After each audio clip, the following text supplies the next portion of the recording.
ఈ మట్టి అడుగుల కలిసి మాలో చేరినారా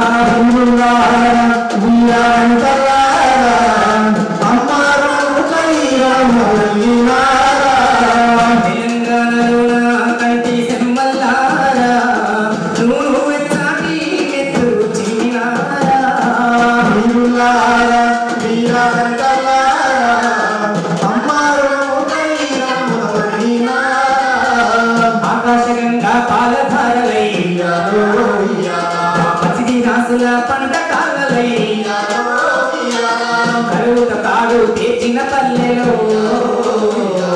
గంజిలో నా మెతుకులు మీరయ్యా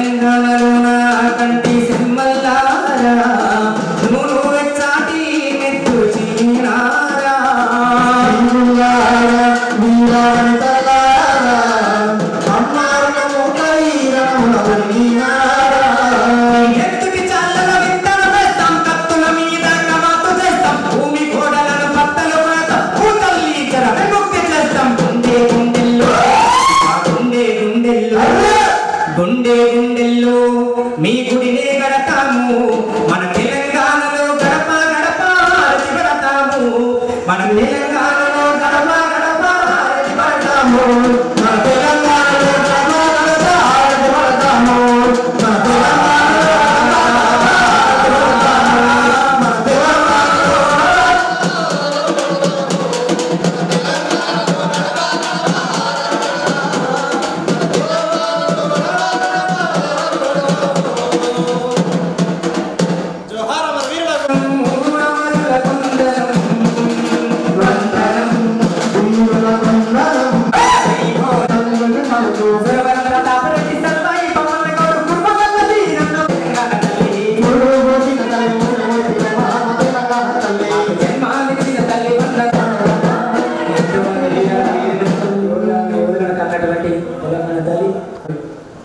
ఆయనతో పాటు 4,500 మంది అమరమైనటువంటి చరిత్రను ఆ చరిత్రను మర్చిపోవద్దని ఆ వారసత్వాన్ని కొనిపుచ్చుకుని ఈనాడు దేశంపతి కార్యక్రమాన్ని ఏర్పాటు చేయడం జరిగింది. అందుకనే నా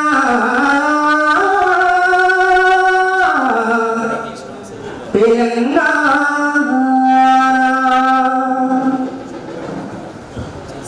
అనితుని మరకలకు 60 ఏళ్ళు నిండెను తెలంగాణ మన సొంత గ్రామాలకి వచ్చినటువంటి వాళ్ళకి కాదు. ఎందుకంటే బ్రతుకు తెరువు కోసం ఎన్నో ప్రాంతాలను తిరగాల్సినటువంటి బానిస బతుకుల విముక్తి కోసం పోరాటం చేసినటువంటి మహోన్నత వ్యక్తులు చాలా మంది ఉన్నారు. వాళ్ళలో మన దొడ్డి కుమార్ గారికి నివాళులర్పిస్తూ మన మీటింగ్ స్టార్ట్ అవుతుంది. చివరి గంటూ ముందు వినియోగం చేయాలని కోరుతూ వచ్చినటువంటి మా పెద్దక్క గౌరవనీయులు ములుగు శాసనసభ్యులు మరి మంత్రివర్యులు మరి కనిపించే సమ్మక్క అని ఇంతకుముందు మేము మాట్లాడుకుంటున్నామక్క. మరి నిజంగా సమ్మక్క జాతర జరిగితే తల్లికి గద్దెకు వచ్చే ముందు ఎంత ఆహ్లాదకరమైన వాతావరణం ఉంటుందో ఈ జిల్లా పరిషత్ హాల్ అలా ఉంది. మరి జనం మధ్యన మీరు, జనంతో మీరు, ఆదివాసీ గిరిజన ప్రాంతాల్లో ఎనలేని సేవ చేసినటువంటి మీరు ఒక ములుగు జిల్లాకే కాకుండా ఆదివాసీ కొంచెం వెనుకుండా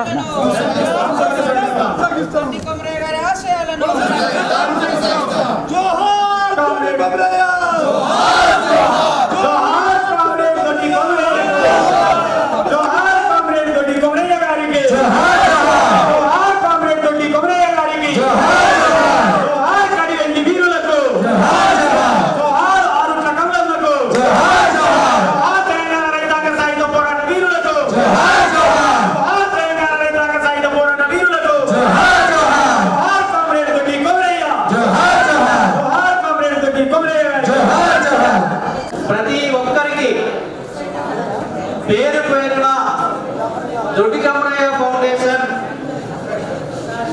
ఆహ్వానం పలుకుతుంది, స్వాగతం తెలియజేస్తున్నది. ఈనాటి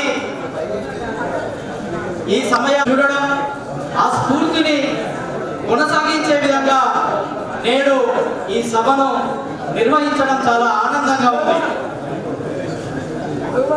ఈ సందర్భంగా ఈనాటి పుస్తక రచయిత డీకేఎఫ్ వ్యవస్థాపక అధ్యక్షులు అస్నాల శ్రీనివాస్ గారిని ఈ వేదిక వీరికి ఆహ్వానిస్తూ ఈ కార్యక్రమానికి అధ్యక్షత వహించాల్సిందిగా విజ్ఞప్తి చేస్తున్నారు. వెల్కమ్ టు అస్నాల శ్రీనివాస్ గారు. ఈ కార్యక్రమానికి ముఖ్య అతిథిగా విచ్చేసినటువంటి గౌరవ మంత్రివర్యులు ఈనాటి పార్లమెంటు సభ్యురాలు కడియం కావ్య గారిని వేదిక మీదకి ఆహ్వానం పలుకుతున్నాం. Please welcome sir.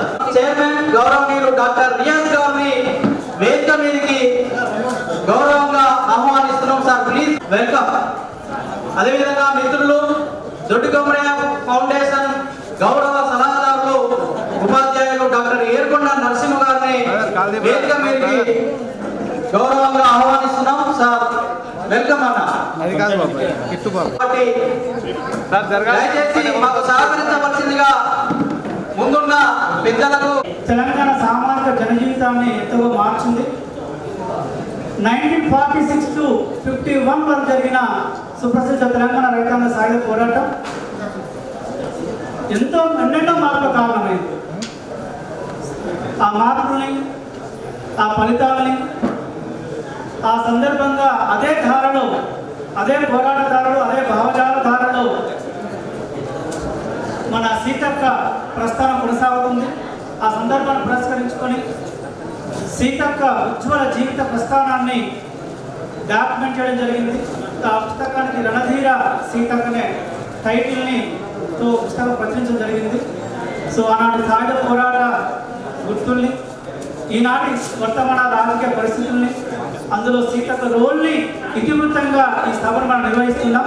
మిత్రులారా, మొదటగా దొడ్డి కొమరయ్య అమరత్వాన్ని గానం చేస్తూ పాట Doddi Komaraiah foundation cultural chief secretary Boni Ramulu garu Doddi Komaraiah అమరత్వాన్ని కీర్తిస్తూ ఒక పాట.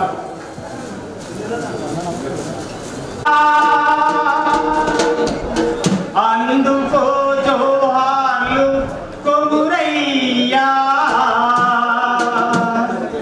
అమర జీవి నీవు కొమురయ్యా, అందుకో జోహార్లు కొమురయ్యా, అమర జీవి నీవు కొమురయ్యా, అందుకో జోహార్లు కొమురయ్యా, అమర జీవి నీవు కొమురయ్యా, అందుకో జోహార్లు కొమురయ్యా, అమర జీవి నీవు కొమురయ్యా, అందుకో జోహార్లు కొమురయ్యా.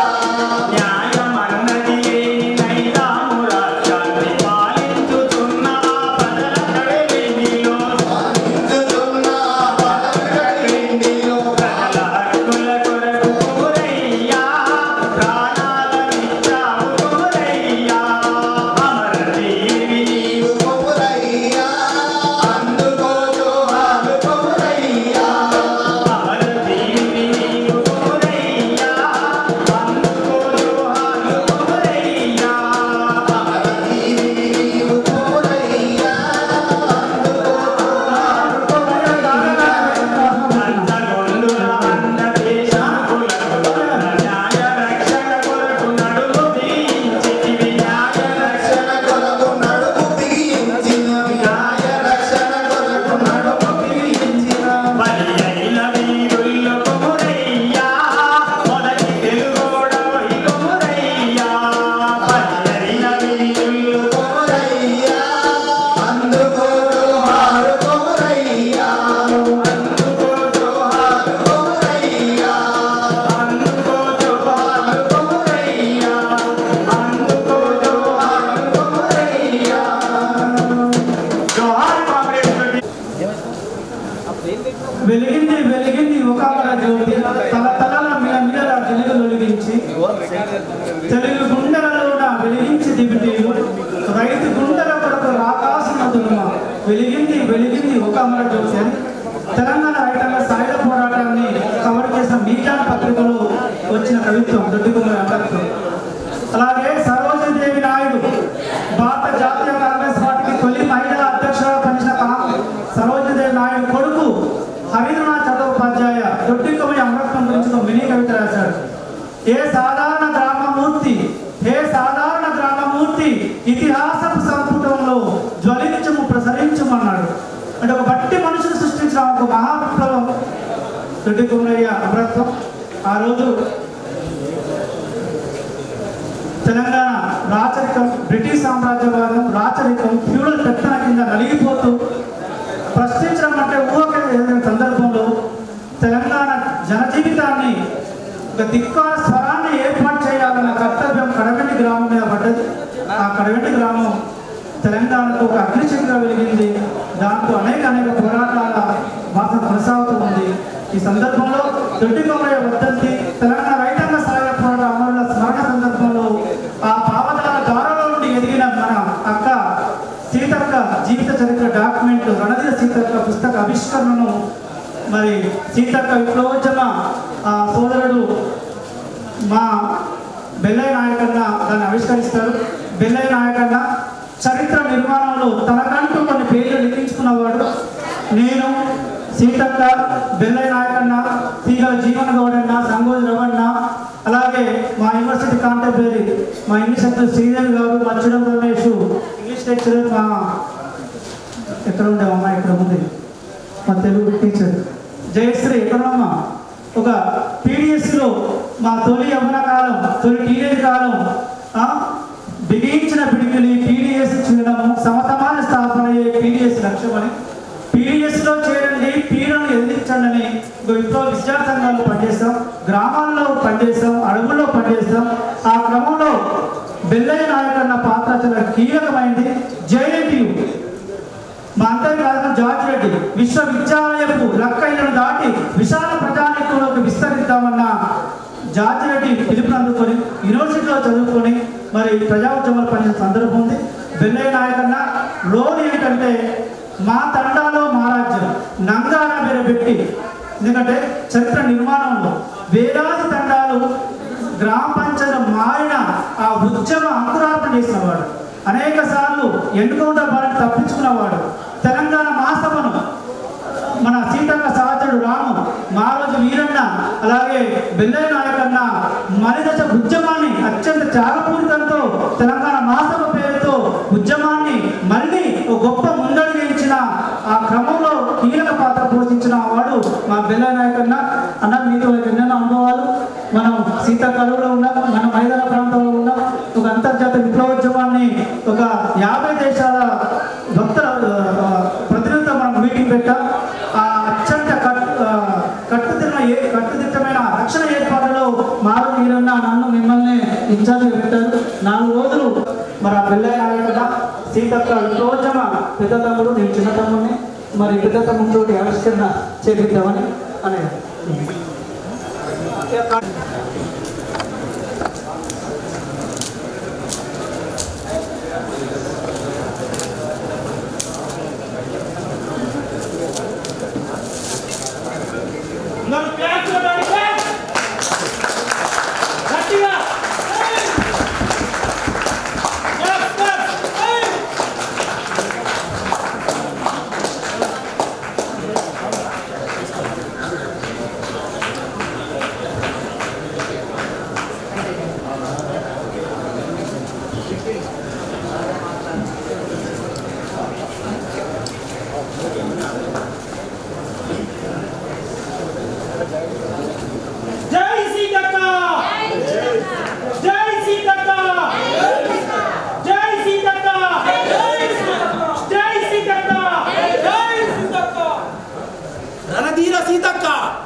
ఈ ఆవిష్కరణ కీలక ఉపన్యాసం కామ్రేడ్ ఆవిష్కరణ జాతీయ కాంగ్రెస్, జాతీయ ఆదివాసీ కాంగ్రెస్ ఉపాధ్యక్షుడు, టీపీసీ అధికార ప్రతినిధి, గిరిజన కార్పొరేషన్ చైర్మన్ బెల్లయ్య తన ప్రారంభ ఉపన్యాసం చేయాల్సిందిగా కోరుతున్నాను.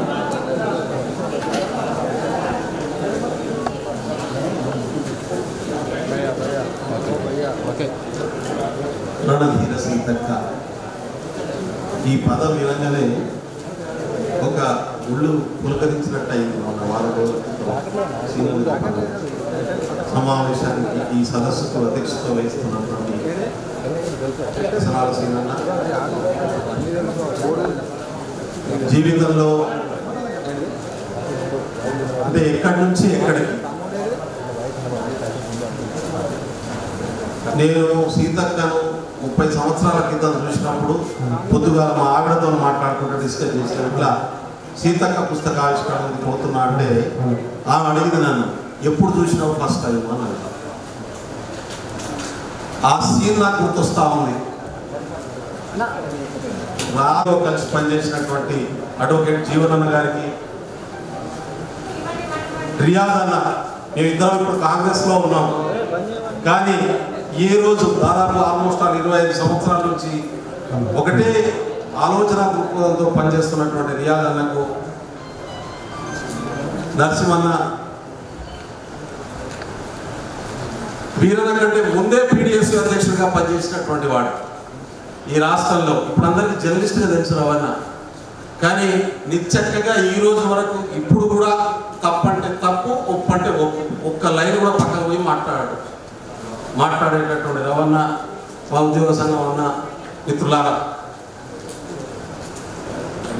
సీతక్క గురించి మాట్లాడుకోవడం అంటే ఈ రాష్ట్రంలో అత్యధికంగా, ఈ దేశంలో, ఈ భూమండలం మీద అత్యధిక వెనకబడినటువంటి ఒక జాతి గురించి మాట్లాడుకోవడం.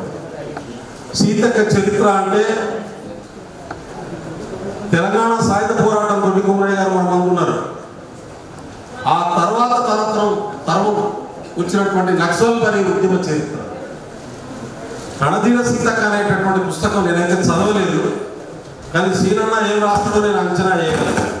ఎందుకంటే కలిసి పనిచేసినటువంటి వాళ్ళు జీవితం అది ఉన్నది.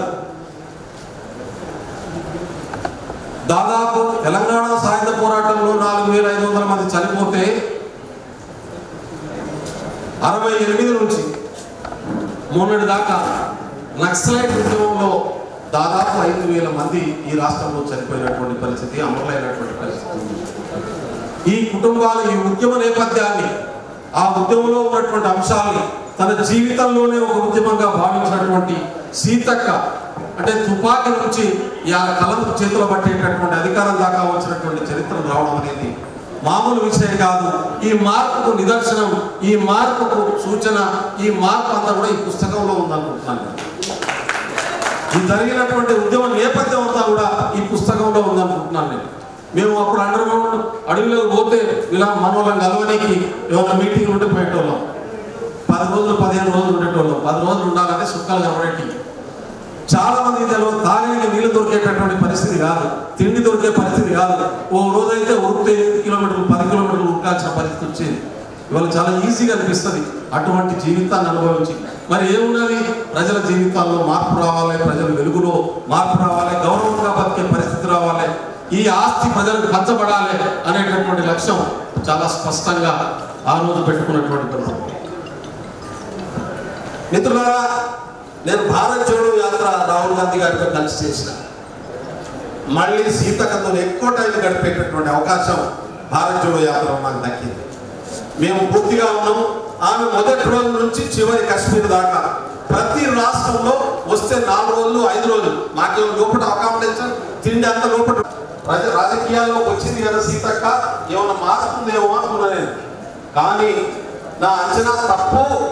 మొదటి సీతక్క, అడవిలో ఉన్న సీతక్క ఎట్లయితే ఉందో మంత్రైన సీతక్క కూడా కరెక్టే ఉంది.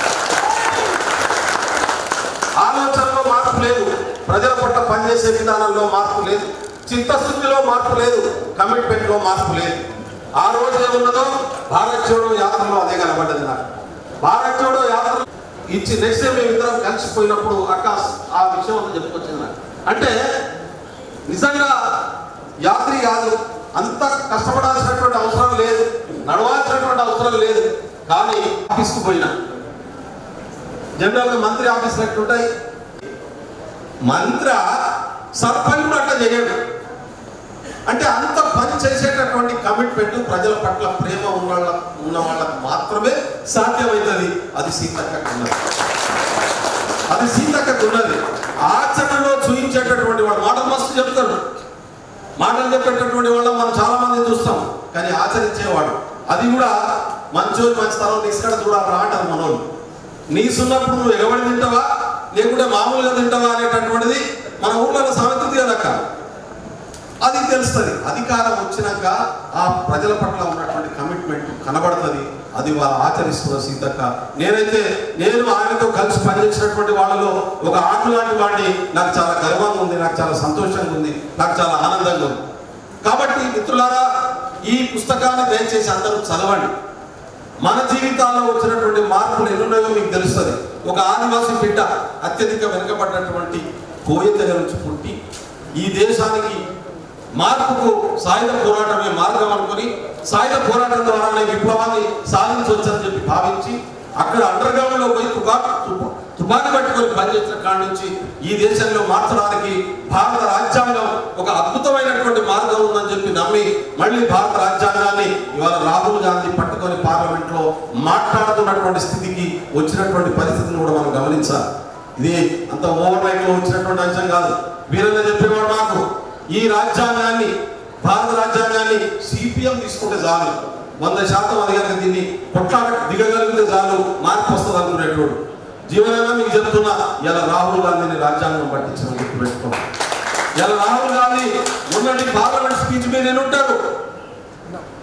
తెలుగు నేల నుంచి పోయినటువంటి ఆలోచన దృక్పథం అని సీతక్క వాళ్ళు, మారోజు వీరన్న వాళ్ళు, రామన్న వాళ్ళు మొదలుపెట్టినటువంటి ఆలోచన దృక్పథం అది ఇలా రాహుల్ గాంధీ చేతిలో ఉన్నది. రాహుల్ గాంధీ కాంప్రమైజ్ అయ్యేటోడే కాదు, వెనక్కి తగ్గేటోడే కాదు, రోజు రోజు మరింత పరిణితి చెందుతున్నటువంటి వ్యక్తి. మీరు చూడండి, మొదటిసారిగా ఆర్ఎస్ఎస్ బీజేపీ తన సిద్ధాంతంతో తానే ఇలా ఓడిపోయేటటువంటి పరిస్థితి పార్లమెంట్ లో మొదటి స్పీచ్ తీసుకొచ్చినటువంటి విషయం మీ అందరు చూసి ఉంటారు. ఒకవేళ చూడకుంటే యూట్యూబ్లలో ఉంది, ఒక్కసారి కొట్టి చూడండి. ఆ నేపథ్యానికి కారణం సీతక్క, వెల్లయ్యనాయుడు లాంటి వాళ్ళు, కొప్పుల రాజు లాంటి వాళ్ళు చేస్తున్నటువంటి ప్రయత్నం వల్లనే కాంగ్రెస్ పార్టీలో నిజమైనటువంటి ఒక ప్రజాస్వామిక వాతావరణానికి పునాదేయగలిగినటువంటి పరిస్థితి జరుగుతుందని వాస్తవాన్ని గమనించాల్సినటువంటి అవసరం ఉంది. ఎందుకు ఈ మాట చెప్తున్నా నేను ఈ సందర్భంగా అంటే, మనం చేసేటటువంటి నిర్ణయాలు చేయాల్సినటువంటి అవసరం ఉంది. మనం ఒక సిద్ధాంతంతో ప్రజల పట్ల ప్రేమతో ముందుకు పోయేటటువంటి రాజకీయాలను చేయాల్సినటువంటి అవసరం ఉంది. నిర్మాణం ఏదైనా నీకున్నటువంటి కమిట్మెంటే ముందుకు తీసుకెళ్తుంది. ఇవాళ సీతక్క అది నిరూపించింది. ఇవాళ కాంగ్రెస్ పార్టీ నిర్మాణంలో చాలా అడ్డంకులు ఉన్నాయి, చాలా ఇబ్బందులు ఉన్నాయి. వాటిని అధిగమించుకుంటూ ముందుకు పోయి తాను నమ్మిన ప్రజలకు సేవ చేయాలనేటటువంటి దృక్పథంతో ముందుకు పోతుంది. కాబట్టి ఇవాళ కమిట్మెంట్ తో పనిచేయగలుగుతుంది. ఇది ఆచరించి చూపించాల్సినటువంటి అవసరం ఉంది. సీనన్న ముందే చెప్తుండు లిమిట్ లో మాట్లాడాలని. కాబట్టి ఈ 2 శబ్దాలు, ఎందుకంటే సీతక్క ఒక ఎన్సైక్లోపీడియా, ఆమెతో టైం ఉన్నప్పుడు కూర్చోండి. మీరు ఒకరోజు మా భారతీయ యాత్ర జరిగిన సంఘటన చెప్తాను. యాత్ర జరుగుతుంది ఏ రాష్ట్రం అని, కర్ణాటక అనుకుంటా. మా కన్నయ్య కుమార్ ఏమన్నారంటే, ఇలా సీతక్క స్టోరీ చెప్పిద్దాం, రోజు ఒక స్టోరీ చెప్పించుకోవాలి మేము సాయంత్రం. అయితే సీతక్క స్టోరీ చెప్పిద్దాం, ఆమెతో పెట్టిద్దాం అనుకున్నాం. మాట్లాడాను, నువ్వు మాట్లాడమని, నేను అవసరం లేదు మీరే మాట్లాడండి, ఆమె ఒప్పుకుంటుందని చెప్పినాను. ఒప్పుకున్నది. సాయంత్రం కూర్చున్నాం. మొత్తం దాదాపు 200 మంది యాత్రికులంతా కూర్చొని ఉన్నాం. ఆమె మొదలుపెట్టినటువంటి స్టోరీ చెప్పింది దాదాపు 1.5 కడబడుకుంటాం. మళ్ళీ డౌట్ వస్తాను, అలానే కరెక్టే చెప్తాను, నువ్వు కరెక్టే చెప్తున్నావు చెప్తాను కానీ అంటే ఇంగ్లీష్ హిందీ కలిపి చెప్పాల్సి వస్తుంది కదా. కొంత హిందీ ఇంగ్లీష్ కలిపి నేను కరెక్టే చెప్తున్నాను, నువ్వు కరెక్టే చెప్తున్నావు, నువ్వు అదైనప్పుడు నువ్వు చెప్పేది కరెక్టే చెప్పు అంటే ఆ లాంగ్వేజ్ కరెక్ట్ వస్తుందా అనేటటువంటి అనుమానం వాళ్ళ తలకుతానే. అంటే ఆ స్టోరీ తర్వాత వాళ్ళకు ఒక 100 డౌట్లు వచ్చినాయి. అండర్ గ్రౌండ్ పార్టీలు ఎట్లుంటాయి, నక్సలైట్ పార్టీలు ఎట్లుంటాయి, అక్కడ జీవన విధానం ఎట్లుంటుంది, అక్కడ మహిళల మీద ఇప్పుడు ఛత్తీస్గఢ్లో జరుగుతున్న దాన్ని మహిళల మీద రేపు జరుగుతున్నాయని చెప్పి దేశంలో అర్బన్ నక్సలైట్ల పేరుతో బీజేపీ ఆర్ఎస్ఎస్ చేస్తున్నటువంటి విష ప్రచారానికి ఆ మీటింగ్ లో, ఆ సమావేశంలో సీతక్క చెప్పినటువంటి సమాధానాలతో యాత్రికులంతా భారతదేశ వ్యాప్తంగా తీసుకెళ్లినటువంటి పరిస్థితిని నేను గుర్తు చేయదలుచుకున్నాను. ఎందుకంటే ఒక ఫోబియాను బీజేపీ క్రియేట్ చేస్తున్నటువంటి పరిస్థితి ఉన్నది. మొన్నదాకా రాహుల్ గాంధీని ఇప్పుడు మొదలుపెట్టి రాహుల్ గాంధీ అర్బన్ నక్సలైట్ అంటారు. ప్రజాస్వామ్యాన్ని కోరుకునేటటువంటి వాళ్ళు, ప్రజల పట్ల ప్రేమతో ఉన్నటువంటి వాళ్ళు, రాజ్యాంగం బద్దంగా సమానత్వం వైపు నిలబడేటువంటి వాళ్ళు, ఆధిపత్యానికి వ్యతిరేకంగా కొట్లాడేటటువంటి వాళ్ళందరినీ కూడా ఇవాళ అర్బన్ నక్సలైట్ అంటున్నటువంటి కాలంలో మనం సీతక్క రణధీర పుస్తకాన్ని ఆవిష్కరిస్తున్నాం. దీని అవసరం ఉంది. నేను అందుకున్న ఇప్పటిదాకా మా రవణను అడుగుతా ఉన్నాను, వరంగల్ కొద్దిగా చల్లబడ్డట్టు మెత్తబడ్డట్టుగా అనిపిస్తున్నది నాకు అనిపించింది అని చెప్పిన. ఒకప్పుడు ఇంకా అద్భుతమైనటువంటి ఇంటలెక్చువల్స్ డిబేట్ జరిగేటటువంటి వరంగల్లో అది కొద్దిగా తగ్గుతున్నదేమో ఆ వాడి లేడి అని చెప్పి అంటే రవాణా కొన్ని సమాధానాలు ఇక ఆయన మేధావి కదా, ఆయన చెప్పేటటువంటి పద్ధతులు ఆయన చెప్తుండు. కానీ వరంగల్ మళ్ళీ ఆ వాడి వేడిని ముందుకు తీసుకురావాల్సినటువంటి అవసరం ఉంది, ఒక మేధోమరణం జరగాల్సినటువంటి అవసరం ఉంది. మేము చెప్తా ఉన్నాం, ఇప్పుడు ప్రజాపాలన నడుస్తూ ఉంది. టీఆర్ఎస్ ప్రభుత్వంలో భయపడ్డట్టు జర్నలిస్టులు భయపడాల్సినటువంటి అవసరం లేదు. మీ ఫోన్లు ఎవరు ట్యాప్ చేయట్లేదు, మీ మాటలు ఎవరు వినట్లేదు. పెండ్ల మొగలు పంచాయతీలు పెట్టించేటటువంటి ప్రభుత్వం కాదు ఇది, ప్రజల సమస్యల్ని పరిష్కరించే ప్రభుత్వం. కాబట్టి ఆ దృష్టితోనే ఒక మేధోమథనం చర్చ జరగాల్సినటువంటి అవసరం ఉంది. మా సీఎం రేవంత్ రెడ్డి గారు 100 సార్లు చెప్పారు, మేము విమర్శను ఆహ్వానిస్తాం, పాజిటివ్ విమర్శను ఆహ్వానిస్తాం, ప్రజల డెమోక్రటిక్ స్పిరిట్ను ఆహ్వానిస్తాం, ఆ చర్చల్ని ఆహ్వానిస్తాం, వాటిని పరిష్కరించడం కోసం ముందుకు పోతాం. మళ్ళీ చెప్తున్నాను, కాబట్టి ఆ స్పిరిట్ తోనే ఇక్కడ మేధోమథనం విస్తృతం కావాలని చెప్పి కోరుకుంటూ, ఈ బుక్ చదవాలని చెప్పి కోరుకుంటూ, ఈ అవకాశం ఇచ్చినటువంటి సీనన్నకు ధన్యవాదాలు, నమస్కారాలు. ఎన్ని చెప్పినా తక్కువే నీకు, ఎందుకంటే నేను యాక్చువల్గా మాట్లాడడానికి వచ్చిన, ఆవిష్కరించే బాధ్యతను ఇచ్చింది, నాకు గొప్ప అవకాశం ఇచ్చింది. నేను చిన్నోళ్ళైనా ఈ అవకాశం ఇచ్చినందుకు ప్రత్యేక ధన్యవాదాలు తెలియజేస్తూ ముగిస్తా ఉన్నాను. Thank you. జోహార్ తోటి కొమరయ్యకు, గట్టిగా పిడికిలు బిగించనాలి. జోహార్ తోటి కొమరయ్యకు, జోహార్ తోటి కొమరయ్యకు. బెల్లయ్యన్న great think tank, intellectual element, ఒక ఆర్గానిక్ ఇంటలెక్చువల్. ఆయన విప్లవోద్యమంలో ఉన్న పార్లమెంటరీ పంతాలో గత దశాబ్దం పైగా కొనసాగుతున్న అంతిమ లక్ష్యం భారత రాజ్యాంగం. అదొక మహా విప్లవం. భారత రాజ్యాంగం అనేది జాతీయోద్యమ ఆకాంక్షల నుండి రూపుదిద్దుకున్న ఒక విప్లవ ఫలితమే భారత రాజ్యాంగం.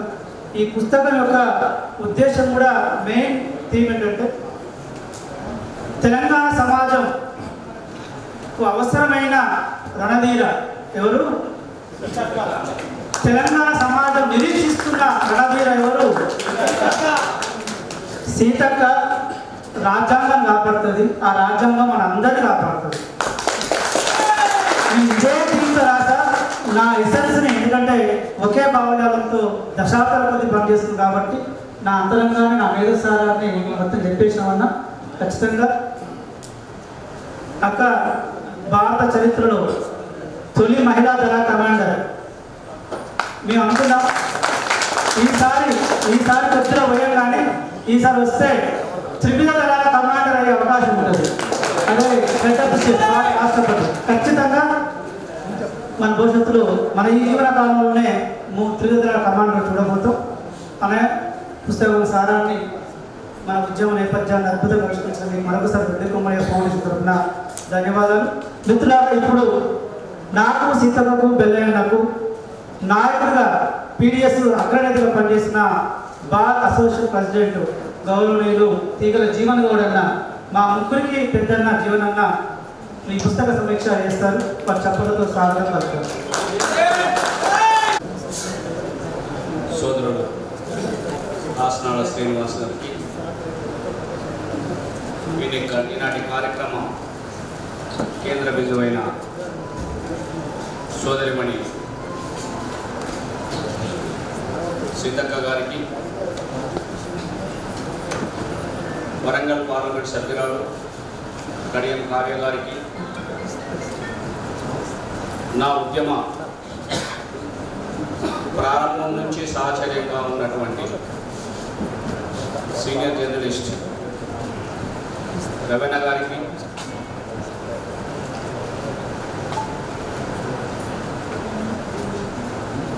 నేను ఎంతో ఆప్యాయతగా నిత్యం పలకరించుకునే సోదరుడు బెల్లయ్య గారికి, రియాజన్న గారికి, నరసింహశ్యామన్న గారికి,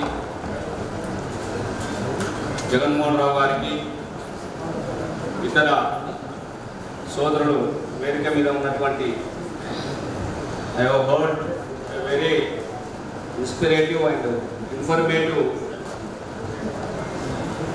digital projected speech by brother in Mulugu in parliament elections. Anil, Dr. Puli Anil, really I have appreciable speech when I have visited Mulugu.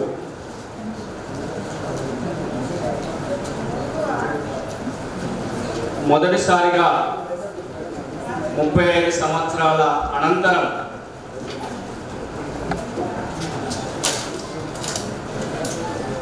పూర్వ ఉద్యమ సహచార మిత్రుల ఒక వేదిక మీద ఆశీనులు కావడం అనేటువంటి, అలాగే నేను మాట్లాడుతూ ఇప్పుడే కాస్త 2 సెకండ్లు ఆగడం అనేది జరిగింది. బహిరంగంగా తన సమక్షంలో తనని నేను సీతక్క అని పిలవడం ఇది మొదటిసారి.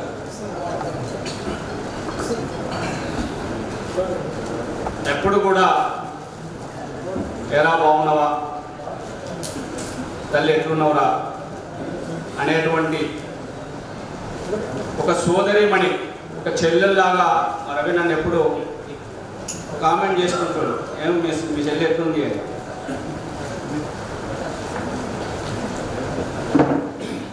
ఆ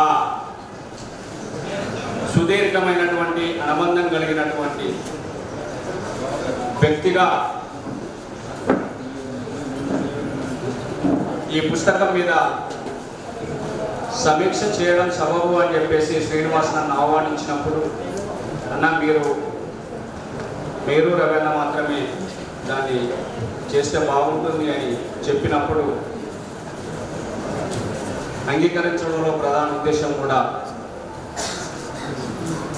మొదటగా శ్రీను ఈ పుస్తక రచన ప్రారంభించినప్పుడు తాను పుస్తకం రాస్తున్నాడు అనేటువంటి సమాచారం తెలియదు. తాను వివిధ విషయాల పట్ల సమాచారానికి సంబంధించి, పుస్తక రచనకు సంబంధించిన సమాచారానికి సంబంధించి ఎన్నైతే తాను ఇందులో కోట్ చేశాడు, గ్రంథాలు కావచ్చు, ఇండియా వేట్స్ ఎవరా అంటే జాన్ మెడ్డాల్ రాసినటువంటి పుస్తకం కావచ్చు, అలాంటి తెలంగాణ సాయుధ రైతాంగ పోరాట పుస్తకాలు ఇవన్నీ, అనంతరం దాంట్లో సగభాగానికి సంబంధించిన సమాచారాన్ని అందించినటువంటి వాళ్ళు నేను, మిత్రుడు రవి. మాకు తను వ్యాసం రాస్తాడేమో అని అనుకున్నాను, కానీ అది పెరిగి పెరిగి పెరిగి ఒక పుస్తకంగా నేను భావిస్తున్నటువంటి అంశం ఖచ్చితంగా ఇది చరిత్రకు తెలియాల్సినటువంటి అంశం. సీతక్క చరిత్ర ఖచ్చితంగా చరిత్రగా లిఖితపూర్వకంగా ఉండాల్సిన, ఒక సీతక్కే కాదు,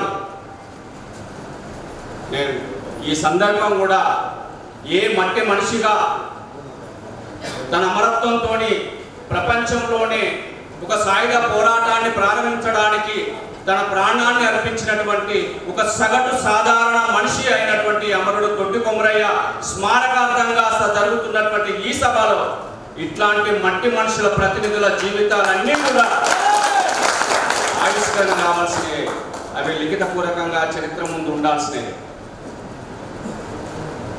వెల్లయ్య గారు విద్యార్థి దశలో మా సహచర ఉద్యమ మిత్రుడు. ఈ నేల మీద మొట్టమొదటిగా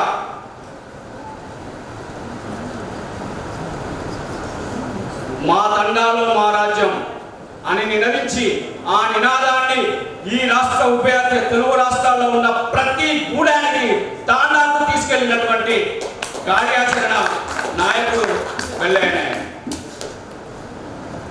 దాన్ని రూపశిల్పన చేసినటువంటి అమరుడు మారోజు వీరన్నైతే దాన్ని కార్యాచరణలో ప్రతి తాండాకు తీసుకెళ్ళి ఇవాళ, అందుకే ఏ తాండాలైతే గ్రామ పంచాయతీలు అయ్యాయో ఆ తాండా ప్రజలందరూ కూడా తమ మనసుల్లో నిలుపుకోవాల్సినటువంటి వ్యక్తి ఎవరైనా ఉన్నారంటే అది కామ్రేడ్ మారోజు వీరన్న అనేటువంటి విషయాన్ని నేను స్పష్టంగా చెప్పదలుచుకున్నాను. పుస్తకం విషయానికి వస్తే, ఎక్కడి నుంచి ఎక్కడికి అని బెల్లన్న ఏదైతే ప్రస్తావించాడో ఆ కోణం నుంచి ఆలోచించినప్పుడు పాఠశాల విద్య మాత్రమే ముగించుకొని పాఠశాల విద్య వరకే అభ్యసించినటువంటి సీతక్క తనకున్నటువంటి చొరవ, స్పందించేటువంటి స్వభావం, పాఠశాల విద్యార్థిగానే ములుగు ప్రాంతం గోదావరి ఉప్పెనలో కొట్టుకుపోయినప్పుడు అనాథలుగా నిరాశ్రులుగా ఉన్నటువంటి ఆ ప్రాంత ప్రజలకు చేదోడు వాదుడుగా ఉండాలి అనేటువంటి ఆకాంక్షతోని 8వ తరగతిలోనే చందాలు వసూలు చేసి వాళ్ళకు సహాయ కార్యక్రమాలలో భాగస్వాములైనటువంటి నేపథ్యం ఉన్నటువంటి ఆ ఆలోచన ధోరణి ఉన్నటువంటి సీతక్క పాఠశాల విద్య నుంచి బయటికి రాగానే ములుగు భారత విప్లవోద్యమానికి, భారత విప్లవకారులకు ప్రధానంగా చంద్రపుల్లారెడ్డి నేతృత్వంలో ఉన్నటువంటి నక్సలైట్ పార్టీ కార్యకలాపాల కేంద్రమైనటువంటి ములుగులో సాయుధ దళాల సంచారం, వాటి ప్రభావం, ఆడ గిరిజన ప్రజల స్వయం నిర్ణయాధికారం కోసం, వారి హక్కుల సాధన కోసం, పోడు భూముల కోసం సాగుతున్నటువంటి పోరాటాల ఫలితంగా ఆటపాటలతో సాగుతున్నటువంటి అడివన్నల ప్రభావంలో వెళ్ళినటువంటి సీతక్క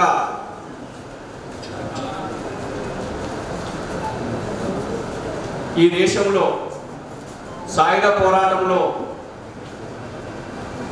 తెలంగాణ సాయుధ రైతాంగ పోరాటంలో మల్లు స్వరాజ్యం తర్వాత ఒక స్వతంత్రమైనటువంటి అనేక మంది మహిళలు విప్లవోద్యమంలో సాయుధులై ఉన్నటువంటిది వాస్తవం. కానీ మొట్టమొదటగా ఒక మహిళలనే దళనాయకురాలుగా, మహిళా దళ సభ్యురాలతో ఒక దళాన్ని నడిపినటువంటి చరిత్ర సీతక్క. ఆ సాహసంతో ఉన్నటువంటి ఆయుధ చేకూడలో కూడా, ఆ నైపుణ్యతలో కూడా, అంటే నాకు తెలిసి నక్సల్స్ గ్రూపుల్లో మొట్టమొదట AK-47 పట్టుకున్నటువంటి మహిళా నక్సలైట్ నాయకుడు. నిబద్ధత ఏ రంగంలో ఎక్కడైతే ఏ ఆలోచనతోని ఏ నిర్మాణయుతమైనటువంటి సంస్థలను అయితే పనిచేస్తున్నామో ఆ సంస్థ నిబంధనలకు, ఆ సంస్థ నిజాయితీకి కట్టుబడి పనిచేసేటువంటి స్వభావం ఉన్నటువంటి నేతగా మనం సీతక్కను చూస్తాం.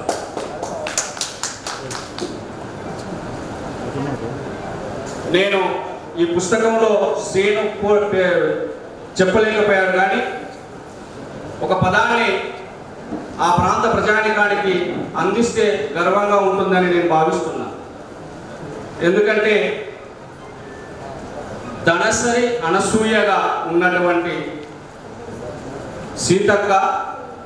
సీతక్కగా తన రాజకీయ నాయకత్వ పటిమను ప్రపంచానికి చాటి చెప్పే రీతిలో ప్రయోగశాలగా దోహదపడినటువంటి ప్రాంతం ఆనాడు ఉమ్మడి కొత్తగూడ మండలం అయితే ఈనాటి కొత్తగూడ గంగార మండల గిరిజన ప్రాంతం అని చెప్పేసి నేను సగర్వంగా చెప్పదలుచుకున్నాను. ఎందుకంటానంటే తాను ఆ ప్రాంత కేంద్ర చేసుకొని చుట్టుపక్కల నర్సంపేట ప్రాంతాన్ని విస్తరించుకొని పనిచేసినటువంటిది. ఈ పుస్తకంలో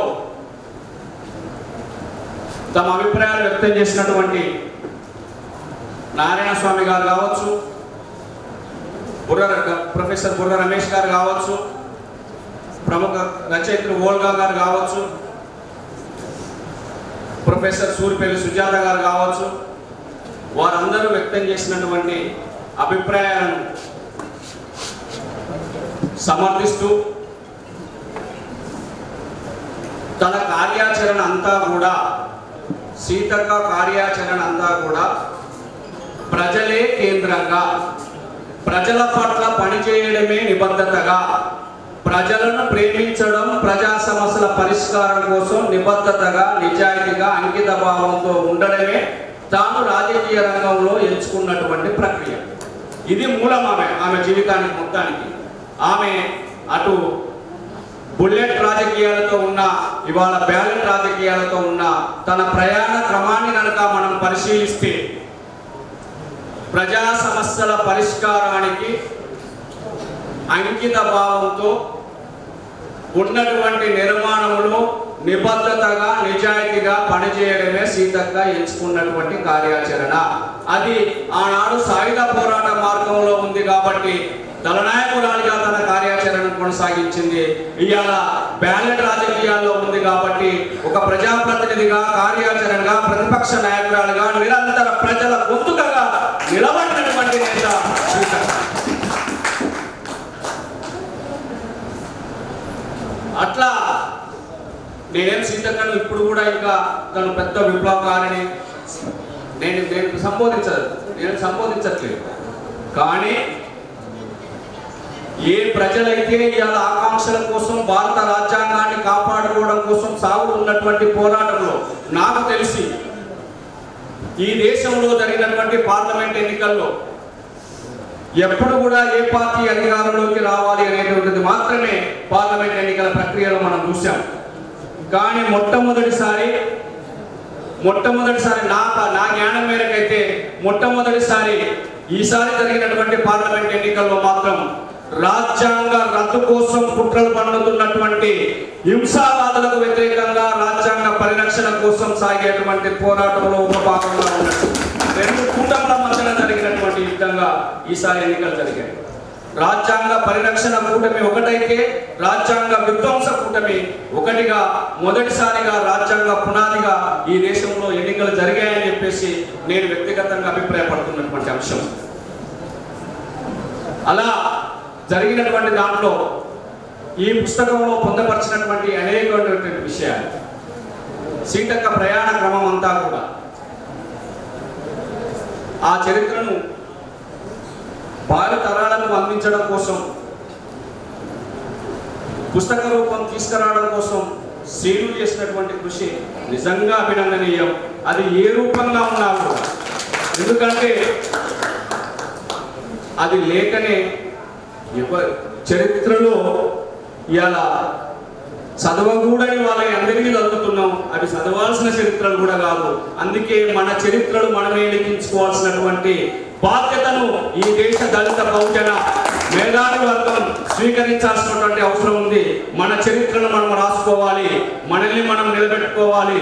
ఆ నిలబెట్టుకునేటువంటి క్రమంలో శ్రీను చేసినటువంటి ప్రయత్నం అందులో భాగంగా మాత్రమే నేను చూడదలుచుకున్నా అనేటువంటి విషయాన్ని తెలియజేస్తున్నా. అట్లా ఇందులో పొందపరుచుకున్నటువంటిది ఒక సమాచార విషయాన్ని మాత్రమే కాకుండా సీతక్క ఎదిగించినటువంటి తీరు. సీతక్క ఒక సాధారణమైనటువంటి ఆదివాసి గిరిజన బిడ్డ, చదువు సంఖ్య లేనటువంటి తల్లిదండ్రులు, తనకంటే పెద్దవాడైన ఒక సోదరుడు. ఆ కుటుంబం నుంచి వచ్చి ఆ ప్రాంత విప్లవోద్యమ ప్రభావంతో సాయుధ పోరాటాలలో భాగస్వామ్యమైనటువంటి సీతక్క తిరిగి వెనక్కి వచ్చి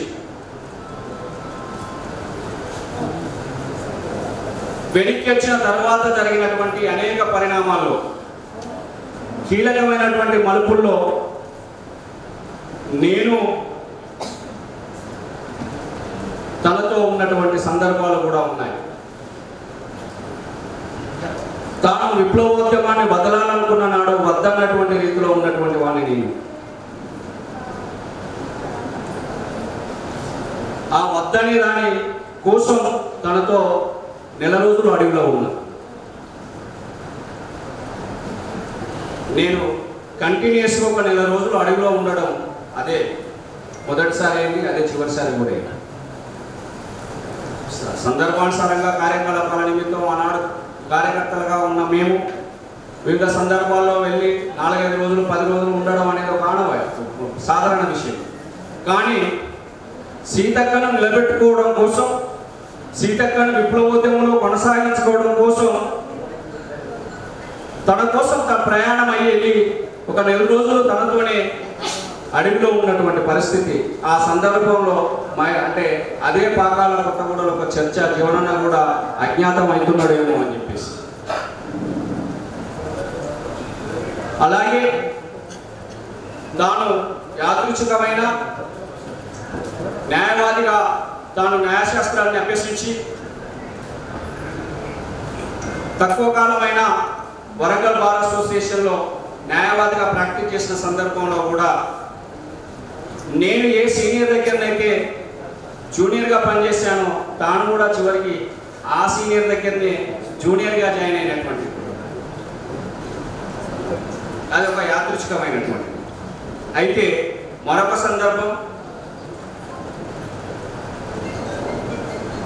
తాను న్యాయమూర్తిగా పరీక్ష రాయాలని ఒత్తిడి చేసిన వాళ్ళలో నేను ఒకని.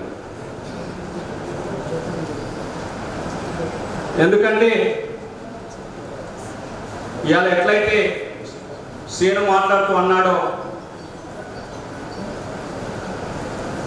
రేపు దేశ అత్యున్నత పీఠం మీద కూడా సీతక్కను చూసేటువంటి ఆకాంక్షతో మనం ఉండాల్సినటువంటి అవసరం ఉంది అని చెప్పేసి ఆకాంక్షతో ఉన్నాడో నేను తాను న్యాయశాస్త్రాన్ని అభ్యసించిన తర్వాత ఈ దేశ అత్యున్నత న్యాయస్థానం అనేటువంటి సుప్రీంకోర్టు న్యాయమూర్తిగా తనని చూడాలనుకున్నా. ఎందుకంటే ఒక ఆదివాసీ గిరిజన మహిళగా ఆ స్థానాన్ని భర్తీ చేయగలిగేటువంటి ప్రక్రియ ప్రారంభిస్తే సాధ్యమవుతుందని చెప్పేసి తాను జేసీజే ఎగ్జామ్కి అప్లై చేసినాడు. తను హాజరైతే తను ఆమె జడ్జి అయ్యేదారు, పరీక్షకు హాజరైతే జడ్జి అయ్యేటువంటి పరిస్థితి. ఆ సమయంలో అన్న నేను తిరిగి ప్రజా జీవితంలోకి వెళ్ళాలనుకుంటున్నా అని చెప్పేసి సమాధానం. నేను అప్పుడు కూడా చర్చించినప్పుడు ప్రజాక్షేత్రంలో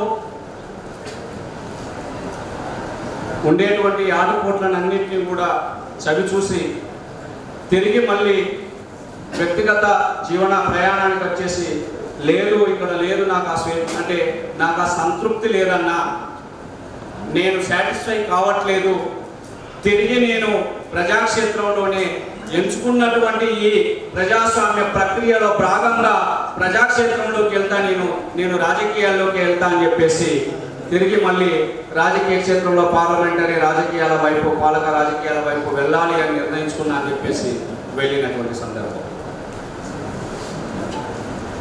అట్లా తన జీవన ప్రయాణం అంతా కూడా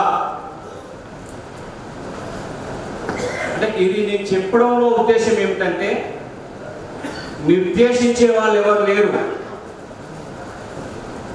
దానికి మార్గదర్శకంగా చూపించేటువంటి మార్గాన్ని చూపించేటువంటి నేపథ్యం ఉన్న కుటుంబం కాదు. ఏ వైపుగా ప్రయాణం చేయాలని చెప్పేటువంటి పరిస్థితి ఉన్నటువంటి సామాజిక నేపథ్యం ఉన్నటువంటి చరిత్ర లేదు.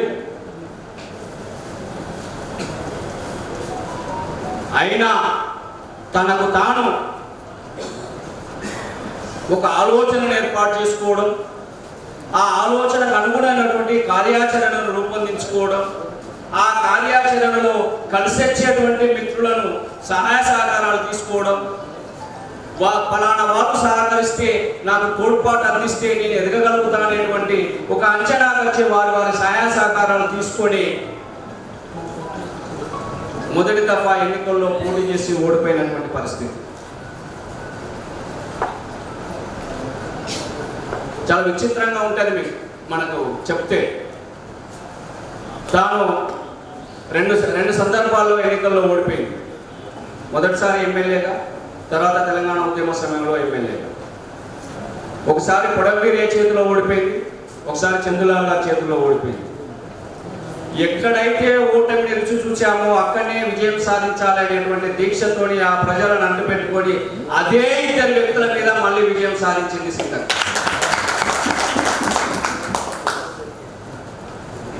అంటే పాలనా రాజకీయాల్లో సైతం ఇవాళ మనందరికీ తెలిసినటువంటిదే బహిరంగమే.